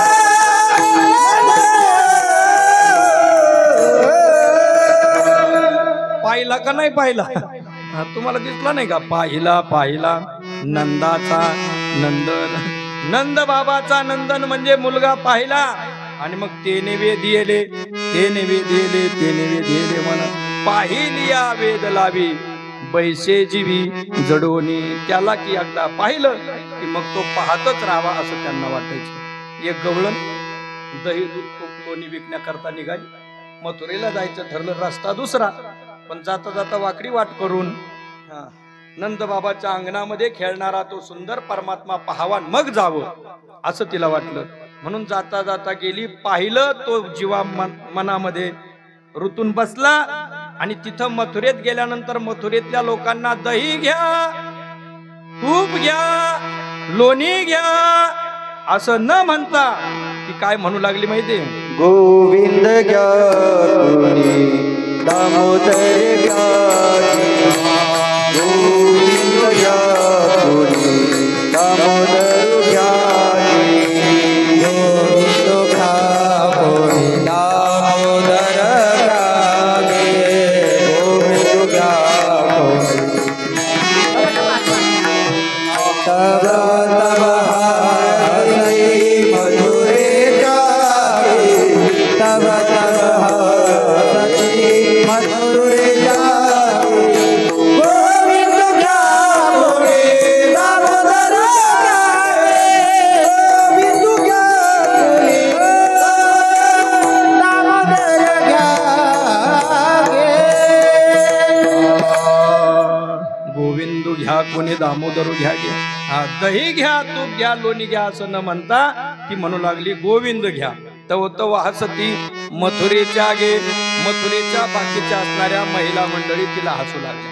पण तुका म्हणे हासे जन नाही कान तये ठाई, हरिने माझे हरिले चित्त भार वित्त विसरले, आता कैसे जाऊ घरा नोहे बरा लौकिक. बर काही गवळणी आत्ता नदीवरून यमुनेच्या घाटावरून पाणी घेऊन आल्या होत्या, पण सासूबाई इकडं तिकडं असताना मोरीत नेऊन तो घट रिचून दिला आणि पुन्हा निघाली घट कमरेवरती घेऊन. सासूने विचारलं काय ग कुठं निघाली? म्हणे पाणी आणायला. आता आणला होता ना घट भरून? म्हणे आणला होता पण तो लवणला. लवणला नाही, तिनंच लवणून दिला. भरीला उलंडोनी. संत मंडळी वर्णन करतात, मग तुकोबरायांची गवळणी तुकोबराय वर्णन करतात. तुकोबराय म्हणतात भरीला उलंडोनी रीता करी घट. रीता म्हणजे मोकळा केला. भरलेलं घड, भरलेला घडा हाताने रीता करायचा आणि मिस पाण्याचे निमित्त पाण्याचे, पण गोविंदाची चट परमात्मा पाहावा. पाण्याच्या निमित्ताने अंगणातून जायचं नंद बाबाच्या आणि देवाला पाहून मग पाण्याला जायचं. पाणी आणून ठेवायचं, पुन्हा घट रिचवायचा, मिस पाण्याचे गोविंदाची चट आणि पुन्हा पुन्हा चाले झडझडा उसंदोनी वाट, पाहे परतोनी उभा तोची नीटवू. पुन्हा पुन्हा माग फिरून पाहायचं, परमात्म्याचं मुखमंडल पाहायचं. कशा करता सांगतो? पाहिलिया वेद लावी. परमात्म्याचं स्वरूप अत्यंत गोड असं सुमधुर परमात्म्याची ही लीला. नंतर हळूहळू हळूहळू ही सात्विक लीला संपली. आता त्यामध्येच तिकडं मात्र असणारा दुष्टांचा संहार करायचा आहे. मग तिकडील दुष्टांचा संहार करण्याकरता पहिलं गिराईक आलं पुतनेच्या रूपाने. तिने विडा उचलला. दादा कशा करता काळजी करतो? मी आहे ना, त्या कार्ट्याचा नाश करण्याकरता मी आहे म्हणून निघाली. सुंदर राजस असं गोंडस रूप धारण केलं. चांगल्या कापड दुकानामध्ये गेली. प्रसिद्ध कापडावाल्याच्या दुकानात जाऊन भारीतली पैठणी घातली, सुंदर साडी. चांगल्या चपलाच्या दुकानात गेली, भारी सँडल उंच टाचाची. आता ते मला नाही नाव यायचं, नंतर लिहून द्या. उंच टाचाची ते चप्पल घातली. सोनाराच्या दुकानात जाऊन चांगले अलंकार घेतले. फुलावाल्याकडे जाऊन गजरे लावले. अजून काय काय सांगू, पार्लर मध्ये जाऊन थोडस मग ते काय काय असतं लाल गुलाबी वगैरे सगळं लावून आली. हेअर कटिंग वगैरे सगळी व्यवस्थित केली. भवाया वगैरे एका लाईनीत केल्या, कारण 11-11 भवाया तिच्या तिने एका लाईनीत केल्या. सुंदर रूप धारण केलं, निघाली. आणि मग महिला मंडळींना स्वाभाविकच आकर्षण असतं. साडी, हे अलंकार हे पाहिलं की आकर्षण स्वाभाविकच. म्हणजे पहा ना, नवीनच आहे आपल्या भागामध्ये, काय अलंकार आहे पहा ना, काय चप्पल आहे, काय साडी आहे. या मावशी, या मावशी. या मावशीला घरात मग थाळा वाजून साप घरात. यांनी तिचा पाहुणचार करावा म्हणून इकडं तिकडं गेल्या की घरातलं लहान मुलगा घ्यायचं आणि त्याला दुग्धपानाच्या निमित्ताने विषपान करायचं. म्हणजे तिनं स्तनामध्ये विष भरून आणलेलं, स्तनाला विष लावून आलेली, आणि त्या माध्यमातून एक घोट मुलाने घेतला की दुसऱ्या घोटाला तो शिल्लकच राहत नव्हता. असं भयानक हलाहल विष ती लावून आलेली. ह्या घरचे त्या घरचे असे मारत मारत क्रमशः बरोबर यशोदा मैया काहीतरी काम करते तिथं येऊन थांबली. यशोदा मैयाला म्हणते, कृष्ण कुठे आहे, त्याला भेटायचे. म्हणजे कृष्ण झोपलाय. म्हणजे तू कोण, तुझा परिचय दे. मी सांगितलं मी मावशी आहे, मी त्याची मावशी आहे. म्हणजे पण मला बहीणच नाही, तू मावशी कशी काय? कारण जी माझी बहीण ती कृष्णाची मावशी, मला बहीणच नाही. म्हणे मी तुझी गुरु बहीण आहे. तिला तिला काय नातं जोडून दे. मला असेल बा कोणीतरी गुरु बहीण असेल, चला मग तू गुरु बहीण आहे, बरोबर ठीक आहे. पण मग आता कृष्ण झोपला. हा आवाज कृष्णाला गेल्याबरोबर तो म्हणतो माझा धंदा आहे. कोणता धंदा? भक्ता राखे पायापाशी दुर्जनाशी संहारी, कारण घेऊन या चक्र गदा हाच धंदा करीत. मग ज्याचा जो धंदा, त्या धंद्यावाल्याला जर पहिलं गिराईक आलं, त्याला कोणतं गिराईक म्हणतात संजू भाऊ? बोनीचं गिराईक. त्याला कोणतं गिराईक म्हणतात? बोनीचं गिराईक. मग बोनीचं गिराईक आल्यानंतर ते मागं जाऊ देत नाहीत. कोण? धंद्यावाले. धंद्यावाले बोनीचं गिराईक मागं जाऊ देत नाही. हा धंद्यावालाच आहे ना. याला भक्ताला जवळ ठेवण्याचा, दुष्टांचा नाश करण्याचा धंदा असल्यामुळे याने काय केलं, रडण्याचा आवाज केला. तो बघ जागाच आहे. बर ठीक आहे, जा घे आणि पटकन पुन्हा ठेवून तू जा. अशा पद्धतीने सांगितलं. म्हणलं ठीक आहे, मला काही जास्त वेळ लागतही नाही, मी काही कीर्तनकारासारखं इतका वेळ घेणारही नाही. मी पटकन एका घोटात त्याला संपवते आणि जाते. मनातल्या मनात बोलली. तिथं जाऊन गेली, जवळ गेली, कृष्णाला पाहते. पाहिल्या बरोबर स्तब्ध झाली. कारण त्याची पहिली लीला आहे. पाहिली राक्षसी नसू नाही तर कोणी असू, जसं ज्ञानोबरायांची ज्ञानेश्वरी. कोणी आस्तिकाने वाचली त्याला समाधी लागेल, पण ज्ञानोबराय म्हणतात खेचराच्याही मना आणि सात्विकाचा पाना श्रवणासुवे सुमना समाधी जोडी. खेचराने वाचली तरी, दुष्टाने वाचली तरी त्याच्या मनावरती परिणाम होईल, अशी आमची काय आहे ज्ञानेश्वरी आहे. तसं भगवंताचं रूप आहे. याने जसं सात्विकांना पाहिली वेद लावी, तसं दुष्टांना सुद्धा पाहिली वेद लावी. पूतना विसरूनच गेली, मी मारायला आले 2 मिनिटं. पुन्हा लक्षात आलं याला न मारता जर गेली तर माझा भाऊ मला मारेल, त्यापेक्षा काय करावं, याला पटकन उचलून स्तनपान करावं. उचललं, स्तनाला लावलं, त्याने ते विष पिलं. विष पिल्यानंतर दूधही पिलं. सप्त धातू प्राप्ती घेतले आणि असणारे प्राण, अपान, उदान, व्यान, समान हे 5 प्रकारचे प्राण आहेत. हे 5ही प्राण घेतले, पिऊन टाकले. आणि उपप्राण आहे नाग, कुर्म, कृकल, देवदत्त आणि धनंजय, हे 10 प्राण. तो प्राणाही सकट पियाला पुतन येते. पुतना वध करणारा परमात्मा ज्यावेळेस प्राणा सकट पिऊ लागला, मग अकराळ विक्राळ रूप धारण केलं. कृष्णा सोड, कृष्णा सोड. कृष्ण म्हटला मी धरत नाही, धरलं तर सोडत. आता प्राण तुझे खेचून घेतल्याशिवाय तुला सोडणार नाही. पुन्हा अकराळ विक्राळ रूप झालं. 1000 योजन उंच अशी ती झाली.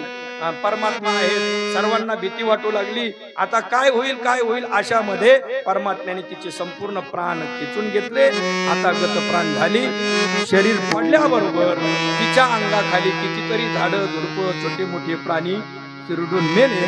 आणि मग मोठ्या मोठ्या शिड्या बाळगोपाळांनी लावल्या आणि तिथं असलेल्या त्या भगवंताला बाजूला काढलं. असा पुतना वध करणारा परमात्मा आहे. काग बाग रिठा मारिले बाळपणी अवघी दैत्य खाली बुडविली. संपूर्ण दैत्याचा नायनाट केला. कोणत्या दशेमध्ये? ये दशेमध्ये, रांगता दशेमध्ये. रांगत असताना पुतण्यासारख्यांच्या मोठ्या मोठ्यांचा वध करणारा परमात्मा आहे. आता ही बातमी कळाल्याबरोबर पुतना गेली. हा तुवा संकादिकाचे निमाने सायुज्य सवरसू दिला पुतने. का विषाचे निमाने मारू आली झाला झाला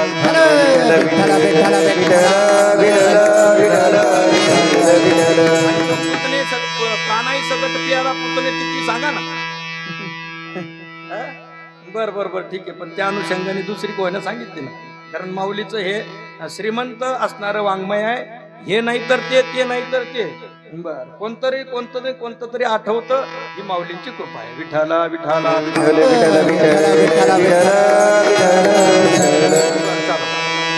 त्यांची जी प्रतिज्ञा त्यांनी पणाने लिहिलेली गीतार्थे विश्वभरू ज्ञानोबरांची प्रतिज्ञा, त्या माध्यमातून गरीब तुम्हा गरिबांच्या घरी ज्ञानाची ही दिवाळी ज्ञानोबरांच्या कृपेने आली, तुकोबरांच्या कृपेने आली. नाहीतर आमच्यासारखे सामान्य शेतकरी कुळातले तुमच्या समोर येऊन कीर्तन काय बडबड करणार. पण संतांनी अंगीकार केल्यामुळे ती शक्ती येते. विठाला विठाला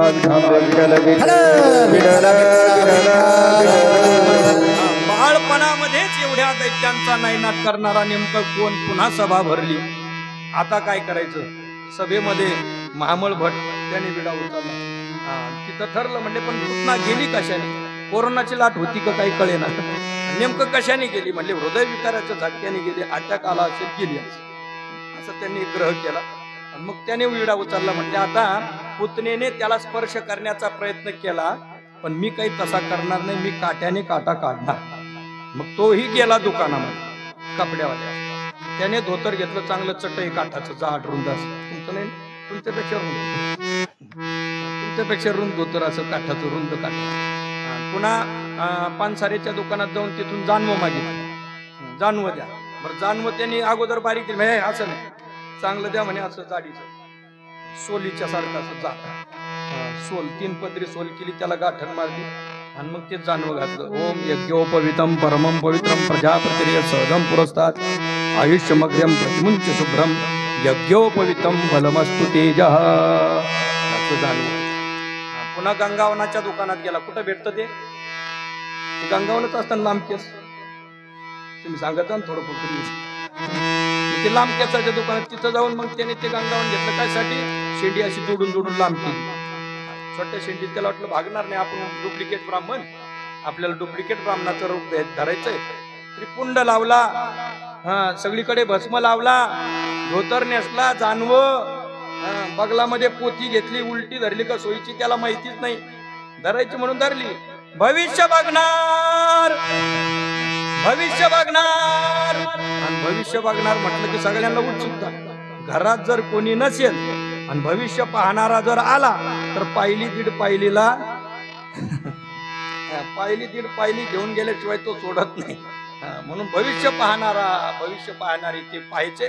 सगळ्यांचं भविष्य सांगत बरोबर तिथं गेला. आता कालच गर्गाचार्यांकडून सुंदर भविष्य काढून आणलेलं, परंतु यशोदा मैयाला वाटलं गर्गाचार्यांची एवढी दाढी नव्हती, आपलं एवढी शेंडी नव्हती, असं धोतर नव्हतं. त्यांना जाणवं होतं पण जरा बारीकच होत. हे जरा मोठ्या जाणव्याचा ब्राह्मण आहे, जरा जाडाजुडा दिसतो, गोरा गोमटा दिसतो, भारी ब्राह्मण असला पाहिजे. मग ब्राह्मण देवा आमच्या मुलाचं पहा ना भविष्य. हो चालेल ना, पाहू. तेच तर पाहण्याकरता आलो मनात. मग मध्ये गेल्यानंतर बसायला पाठ, टेकायला पाठ, पोथी ठेवायला पाठ, काय ब्राह्मणाचा थाट. म्हणजे सांगा भविष्य. बरं चालेल ना. सांगायला सुरुवात केली. म्हणजे मूळ नक्षत्रावर नाही सांगायला सुरुवात नाही केली तिने. अगोदर काय केलं म्हणजे असं पाहिलं, पानं पलटली, धोका लावायचा, पानं पलटायचा, त्याला काय मध्ये कधी कधी पोतीच वाटली नाही, कधी माहितीच नाही. त्याने का गाथा पारायण केलं का हरी महाराज सोबत, बाबांच्या सोबत पारायण केलं कळतं की पोथी पानं पलटत असताना ठुंका लावू नये, व्यासपीठ ठेवत असताना ग्रंथ खालीन वरून व्यासपीठ ठेवू नये असे नियम सांगितले जातात. मग बाबांच्या समेत गेल्यावर ते कळतं. ते कधी बसलंच नाही पारायणाला, त्याला माहितीच नाही. त्याने पोथी लावला धोका की पान पलटत. पुन्हा पोथी गुंडाळी, बांधली, बगलात घेतली, निघाला न काही बोलता. मग यशोदा मैयाला अजून उत्सुकता, अहो बोला ना, सांगा ना भविष्य, हो भविष्य पाहणारे पंडित बा भविष्य सांगा ना. आता यांनी म्हटलं मौन धर, काय सांगायचं भविष्य, सांगण्यासारखंच नाही. म्हणजे सांगण्यासारखं नाही, मग अजून उत्सुकता लागली. नाही नाही सांगा सांगा सांगा सांगा, तुम्ही म्हणता म्हणून सांगतो, नाही तर सांगायसारखं नाही. म्हणजे माझं तर मत आहे, भविष्य ऐकू नको, काही नको, एक खड्डा घ्यायचा खोल, त्यामध्ये याला टाक आणि पुरून टाक. म्हणजे का बरं, त्याचं कारण असं आहे, मूळ नक्षत्रावर जन्म आहे, अनेक कुटाने करणार आहे, चोऱ्या करणार आहे, भांडणं लावणार आहे, अजून काय काय करणार आहे, म्हणजे अनेक लग्न करणार आहे. बरं तिथपर्यंत थांबव ना. स्वतःच्या कुळाचा नाश करणार आहे, अर्थात त्याचे ते भविष्य खरे ठरले नाही असं नाही, देवाने ते खरी करून दाखवले. पण आता हे भविष्य ऐकल्यानंतर कोणत्या आईला बरं वाटेल सांगा बरं. खड्डा घेऊन स्वतःच्या बाळाला त्याच्यात टाकून पुरून दे, कोणत्या आईला बरं वाटेल. फार वाईट वाटलं मनामध्ये. पण मग म्हटले देव ब्राह्मण बुवा आता थोडीशी दक्षिणा घेऊन जा, दक्षिणा देते, दक्षिणा घेऊन जा. दक्षिणा आणण्याकरता ती मधी गेली. देवाने मनामध्ये विचार केला, आई किती बोळी आहे तू, भविष्य कुणाचं पाहिलं, माझं. मग दक्षिणा कोण देणार, दक्षिणा मीच दिली पाहिजे. आणि त्याचं ठरलेलं आहे काट्याने काटा काढायचा, मी सुद्धा काट्यानेच काटा काढणार. ये यथामाम प्रपद्यन्ते, जे माझी जशी भक्ती करतात त्यांची भक्ती मी तशीच करतो. म्हणून मी माझं भविष्य पाहणाऱ्याला मीच दक्षिणा देणार. बर बर बर. त्याने सुद्धा काट्याने काटा काढायला सुरुवात केली. काय केलं, घरातले जेवढे लाकडाचे साहित्य होते तेवढ्या सगळ्यांना आज्ञा केली. अजून लोखंडाचे साहित्य होते त्यांनाही आज्ञा केली. मग घरातील लाटणे, पोळपाट, काठवटी, पहिलं पिढ्याचं राहिलं का, पहिलं पिढ्याला आज्ञा दिली. थोडस राहिलंच होतं बरं, मी म्हणलं राहून देऊ आता. पण तुम्ही म्हणता तर सांगतो. मग वैद्य बाबा म्हणायचे पहिलं पिढ्याला आज्ञा दिली. काय केलं माहिती, पहिला जो खाली बसलेला पाठ आहे त्याला म्हणले उचला. भटजी बोला उचला उचला म्हणल्यावर पाठ वरती मंडपाच्या वरती पाठ. म्हणजे पाठ बाबा व्हा बाजूला, पाठ बाजूला झाल्यावर ब्राह्मण बुवा असंच. हरी बाबा तुम्ही सावधच आहे. मग मागच्या पाठाला आज्ञा दिली. मागचा पाठ म्हणला इथल्या इथं जर बुक्की मारली तर तेवढी लागणार नाही, म्हणून तो तिकडं माग निघाला. तुमच्या माग कोणतं गाव आहे, त्याच्या पुढं जाऊ द्या ना, आपल्याला काय करायचं. पाठ माग माग माग माग भरपूर लांब, तिकडं आपल्या बरं टाकडी भार पण येत गेला. नंतर गोदावरीचं पाणी पिऊनच पाठ निघाला. जे सर करून आला की पाठीवरती पाठ. विटंबिला भट दिला पाठीवरी पाठ, दिला पाठीवरी पाठ, दिला पाठीवरी पाठ. विटंबिला भट दिला पाठीवरी पाठ, दिला पाठीवरी पाठ, दिला पाठीवरी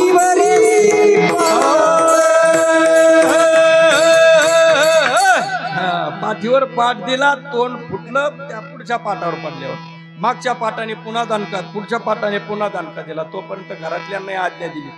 लाटणे, पोळपाट, काठवटी ते निघाली. ते तो काटेरी चमचा, चमचेचे प्रकार, गोल चमचा, पुढं चमचा, मागं चमचा, इकडं चमचा, तिकडं चमचा, सगळे चमचे निघाले.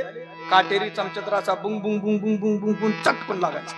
अरे बापरे, हे काय बघ दक्षिणा, आजपर्यंत अशी दक्षिणा कधी पाहिली नाही, कधी मिळाली नाही. ही कोणती दक्षिणा आहे. तोपर्यंत कोपऱ्यात ठेवलेलं मुसळ होतं. मुसळाने ठरवलं आता आपली दक्षिणा द्यायची वेळ आहे, आता आपला नंबर आला. त्याने तर ठायचीच चाल लावली. धे धे धा धा तिरकिट धे धागे तिरकिट. 8 मात्रे घ्यायचा पुन्हा समेवर यायचं. मग मध्येच पुन्हा 11 मात्रेचे 3 आवर्तन करून चक्रधार घेऊन पुन्हा समेवर यायचं. असा करत करत जे झोडपून काढला भटजी बुवा, त्याला वाटलं इथं राहणं अजून थोड्या वेळ थांबलो तर आपला जीव तसाच जाईल, दक्षिणा तिकडच राहू द्या, ती यशोदा मैया घरातच राहू द्या, आपलं चला पळून जायला लागला. तर आतमध्ये पुढं बाहेर टाकलेली, अंगणात टाकलेली बाज होती. बाज म्हणले भटजी बुवा थोडा चहा पाणी काहीतरी घेऊन जा. बाज आडवी झाली. त्याला वाटलं ही बाजही डोक्यात पडत, त्यापेक्षा उडी मारून जाऊ. उडी मारायला लागल्याबरोबर एका माच्यात जानवं, दुसऱ्या माच्यात काष्टा आणि मग काय भटजीबाचे हात. जानवे तुटले, पंचांग फाटले, धोतर गळाले, टिंबाचे विठ्ठला विठ्ठला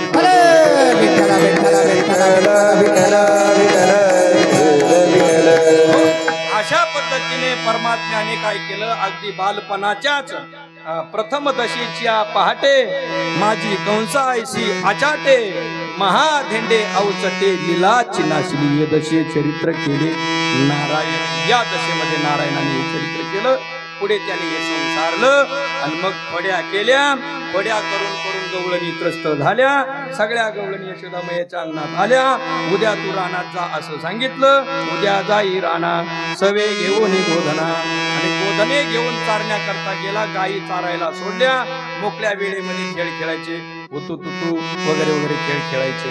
विटी दांडू चेंडू लगोरी नानापरी अशा पद्धतीने खेळ खेळून गोपाळ दमले. म्हणजे झाली आता वेळ. म्हणती आणा शिदोऱ्या, माझी आहे तैशी पाये, नाही तरी घरात आहे चोरून या माये. नवनीता नावे तुकोबरायसारखे संत भक्त त्यामध्ये होते. म्हणजे तुका म्हणे हरी, माझे कोणी नाही घरी. अरे आमची जशी शिदोरी असेल ती शिदोरी तुझ्या शिदोरीमध्ये घे आणि शुद्ध करून तीच आम्हाला वाट. अशा पद्धतीने सगळ्यांनी एकत्रित केल्या, सर्व शिदोऱ्या एकत्रित केल्या. मग कोणाची चटणी, कोणाची खोबऱ्याची चटणीचे वेगवेगळे प्रकार, मग पोहे, मग त्यामध्ये शेव, लाडू, करंजा सगळं एकत्रित केलं. जे ज्याच्याकडे होतं, जी सामुग्री होती सर्व एकत्रित केली. आणि कोणाचा तो घोळाना, पुणे वगैरे या भागात शहराच्या ठिकाणी जर गेलो, घोळाना माहितीये का? घोळाना होते म्हणले हो माहितीये. म्हणजे काय कशाला म्हणतात घोळाना? म्हणले घोळाना म्हणतात उन्हाळ्याच्या दिवसातून नाकातून येतो तो, त्याचं नाव घोळाना. घोळाना फुटला मग त्याचं नाव घोळाना नाही. घोळाना माहिती होण्याकरता खेड्यात जन्म घ्यावा लागतो. आणि मग आमची आई ते हरभऱ्याची फुलवऱ्यात आलेली भाजी खुडून आणते, सुंदरपैकी अंथरुणावरती त्याला अशी वाळवते, आणि वाळून ठेवलेली जी भाजी तिचं नाव काय? मग ती भाजी आता घोळाना नाही, ती हरभऱ्याची भाजी. बरं, पुढे घोळाना कसं करायचा? मग ती भाजी घ्यायची, थोडं पाण्याचा शिपका द्यायचा, थोडी तेलाची धार आणि थोडी चटणी, थोडं मीठ आणि कालून एकत्र केलेलं मिश्रण, आणि त्याच्यासोबत कच्चा लसूण. तुम्हाला माहिती होतं? शहरातले नाही, ते खेड्यातले म्हणून माहिती. मग लसूण, आणि त्याचं नाव घोळाना. मग तो सुद्धा पदार्थ परमात्म्याने काय केला? सगळ्या काल्यात मिसळून दिला. घोळाना, लोणचं, वेगवेगळे लोणचं, आवळ्याचे लोणचं, गाजराचे लोणचं, सगळे. गाजराचं सुद्धा लोणचं असतं, हसू नका तुम्ही. गाजराचं सुद्धा लोणचं असतं, आवळ्याचं लोणचं असतं, भरपूर प्रकारचे लोणचं असतात. आणि तुम्हाला खायचं असलं तर आश्रमात या, करून देतो. विठ्ठला विठ्ठला विठ्ठला लिंबू, मिरची, लिंबू, सगळे पदार्थ एकत्रित केले. आता वेळ नाही सांगायला, एवढे पदार्थ एकत्रित केले. आळंदीला जो गेला, आणि ज्या दिवशी भोगीचं कालवण येतं, काय म्हणतात त्याला तुमच्याकडे? काय म्हणतात भोगीच्या कालवणाला? आता कीर्तनात नाही सांगत मी, पण अजून तिकडच्या भाषेमध्ये खेंगाट म्हणतात. पुणेरी भाषेमध्ये, मावळी भाषेमध्ये खेंगाट म्हणतात. मग ती कालवण. अगोदरच 12 भाज्या त्याच्यात असतात, अनेक प्रकारचे मसाले असतात, आणि 70-80 घराची ती भाजी. जेव्हा मधुकरीच्या डब्यामध्ये त्या दिवशी येते, आणि भोगीच्या दिवशी इतकी भाजी, प्रत्येकाला तांब्या भरून भाजी जायची, एवढी वाट्याला यायची. मग ती भाजी खाण्याचा आनंद काय, तो आळंदीतला पुन्हा क्षण जर आठवला तर असं वाटतं पुन्हा लहान व्हावं, पुन्हा आळंदीला जावं, आणि वैद्य बाबांच्या सहवासात राहून तो मधुकरीचा आनंद घ्यावा. विठ्ठल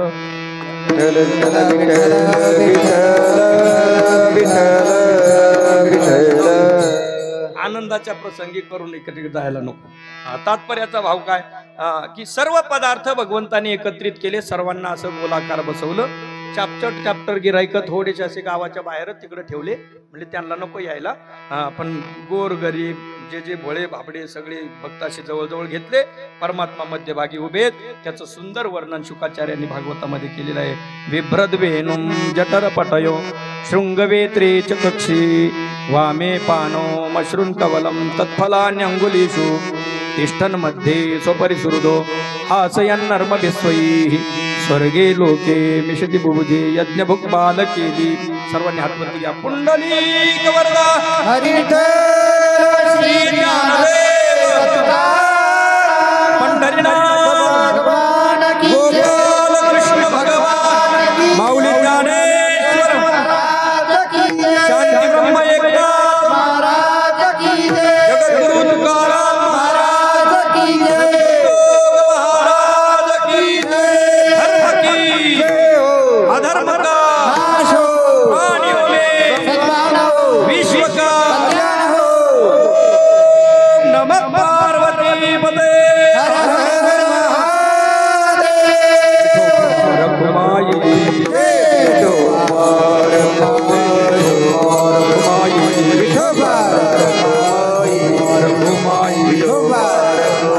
ज्ञानेश्वर माऊली ज्ञानराज माऊली ज्ञानेश्वर माऊली ज्ञानराज माऊली ज्ञानेश्वर माऊली ज्ञानराज माऊली माऊली ज्ञानेश्वर माऊली ज्ञानराज माऊली ज्ञानेश्वर माऊली ज्ञानराज माऊली माऊली ज्ञानेश्वर माऊली ज्ञानराज माऊली ज्ञानेश्वर माऊली ज्ञानराज माऊली ज्ञानेश्वर माऊली ज्ञानराज माऊली तुकाराम. असणारा तो काल्याचा सर्व आनंद सर्व बालगोपाळांना पोटभर प्रसाद भगवंताने दिला. सर्वांना आनंदित केलं. खांद्यावर असलेलं प्रपंचाचं ओझ संसाराचं दुःख ते बाजूला केलं आणि पोटातील असलेली सुखाची भुक्ती ही परिपूर्ण केली. खांदी भार पोटी भूक काय खेळायची. मग त्यांच्या खांद्यावरचा भार कमी केला आणि पोटातली सुखाची भुक्ती परिपूर्ण केली. भानुदास किती गात प्रसाद देतो भगवंत. अशा पद्धतीने परमात्म्याने तो आनंद लुटला. सर्वांना आनंद दिला. त्या आनंदाला पाहण्याकरता अजीवोस अमरावती काला पहावया जाती. देहभाव विसरती. सगळा आपला देहभाव विसरून आपण कोण आहेत विसरून काल्याची अशी देवजळी झाले मासे. पण त्यांना काला मिळाला नाही. त्या उलट त्यांना वाकुलिया ब्रह्मादिका उत्तम लोका दाखवू त्यांना वाकल्या मिळाल्या. अशा पद्धतीने हे परमात्म्याचं सर्व चरित्र आहे. हे दशे चरित्र केले नारायणे रांगता गोधनी राखीत आहे. माझी वाणी तुझेवर निगुण नाम आईसे दे प्रेम काही कळा. हे सोंग सारिले या रूपी आनंदी. हे सोंग परमात्म्याने सारलं आणि पुढे त्याला बहुत करणे आहे. धर्माची संस्थापना करणे आहे. म्हणून आहे तुका म्हणे धर्मसंस्थापने केला नारायणे अवतार. झालेली सेवा दक्षिणमुखी हनुमंतरायाच्या चरणारविंद या ठिकाणी समर्पित करतो. उपस्थित सर्व ज्येष्ठ श्रेष्ठ सर्व गुरुबंधू या सर्वांच्या चरणारविंदी सेवा समर्पित करतो. थोडासा वेळ झालेला आहे. वैकुंठ श्रीरामकृष्ण महाराज काळे गुरुजी यांच्या आश्रमातून दिनांक 17/11/2024 ते दिनांक 28/11/2024 या कालावधीमध्ये सप्ताह होणार आहे. आपलं दिंडी पायी दिंडी सोहळा होणार आहे. सप्ताह सांगायची सवय लागली ते सप्ताह सांगितलं. बरं, त्या ठिकाणी पायी दिंडी सोहळा दरवर्षीचा असतो. ज्या ज्या भाविकांना वेळ मिळेल त्यांनी या. आता तसंही यावर्षी कापसाची गडबड असल्यामुळे तेवढे भाविक येतील अशी अपेक्षा नाही. पण यावं, ज्यांना ज्यांना वेळ मिळेल त्यांनी यावं अशी सद्भावना या ठिकाणी व्यक्त करतो. झालेली सेवा या ठिकाणी हनुमंतरायाच्या चरणावरती समर्पित करतो. आदरणीय हरिभक्तीपरायण एकनाथजी महाराज माकोने बाबा यांनी सुंदर या ठिकाणी अनुष्ठान केलं. त्या अनुष्ठान कालामध्ये त्यांनी इथं राहण्याचं मानसिकता दर्शवली आणि त्या दृष्टीने समस्त ग्रामस्थ मंडळींनी देखील होकार अगदी आनंदाने दिलेला आहे. बरोबर आहे ना? बरोबर आहे ना?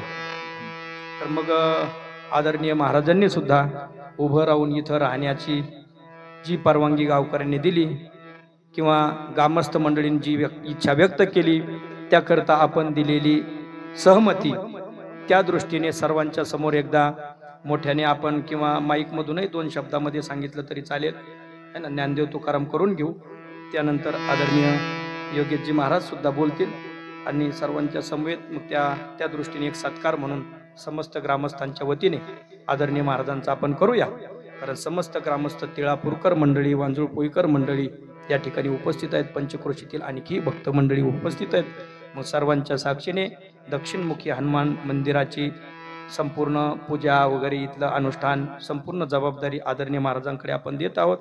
त्यांच्या मनामध्ये जोपर्यंत साधना त्यांनी करावी असे वाटते तोपर्यंत त्यांनी करावं.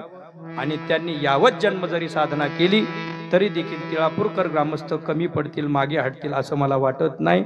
कारण या गावातील समस्त ग्रामस्थ मंडळींना परमार्थाचा वारसा आहे. आणि त्या दृष्टीने बाबा शेवटपर्यंत आम्ही सर्व मंडळी अगदी आबाल वृद्ध इथं जेवढे सर्व आहेत अगदी आचार्यांपासून तो आचार्यापासून आचार्यांपर्यंत जेवढी मंडळी आहे त्या सर्वांची साथ तुम्हाला आहे. तुम्ही फक्त हॅलो म्हणायचं, आम्ही आलो म्हणायचं. विठ्ठल जय जय विठ्ठल. विठ्ठल जय जय विठ्ठल.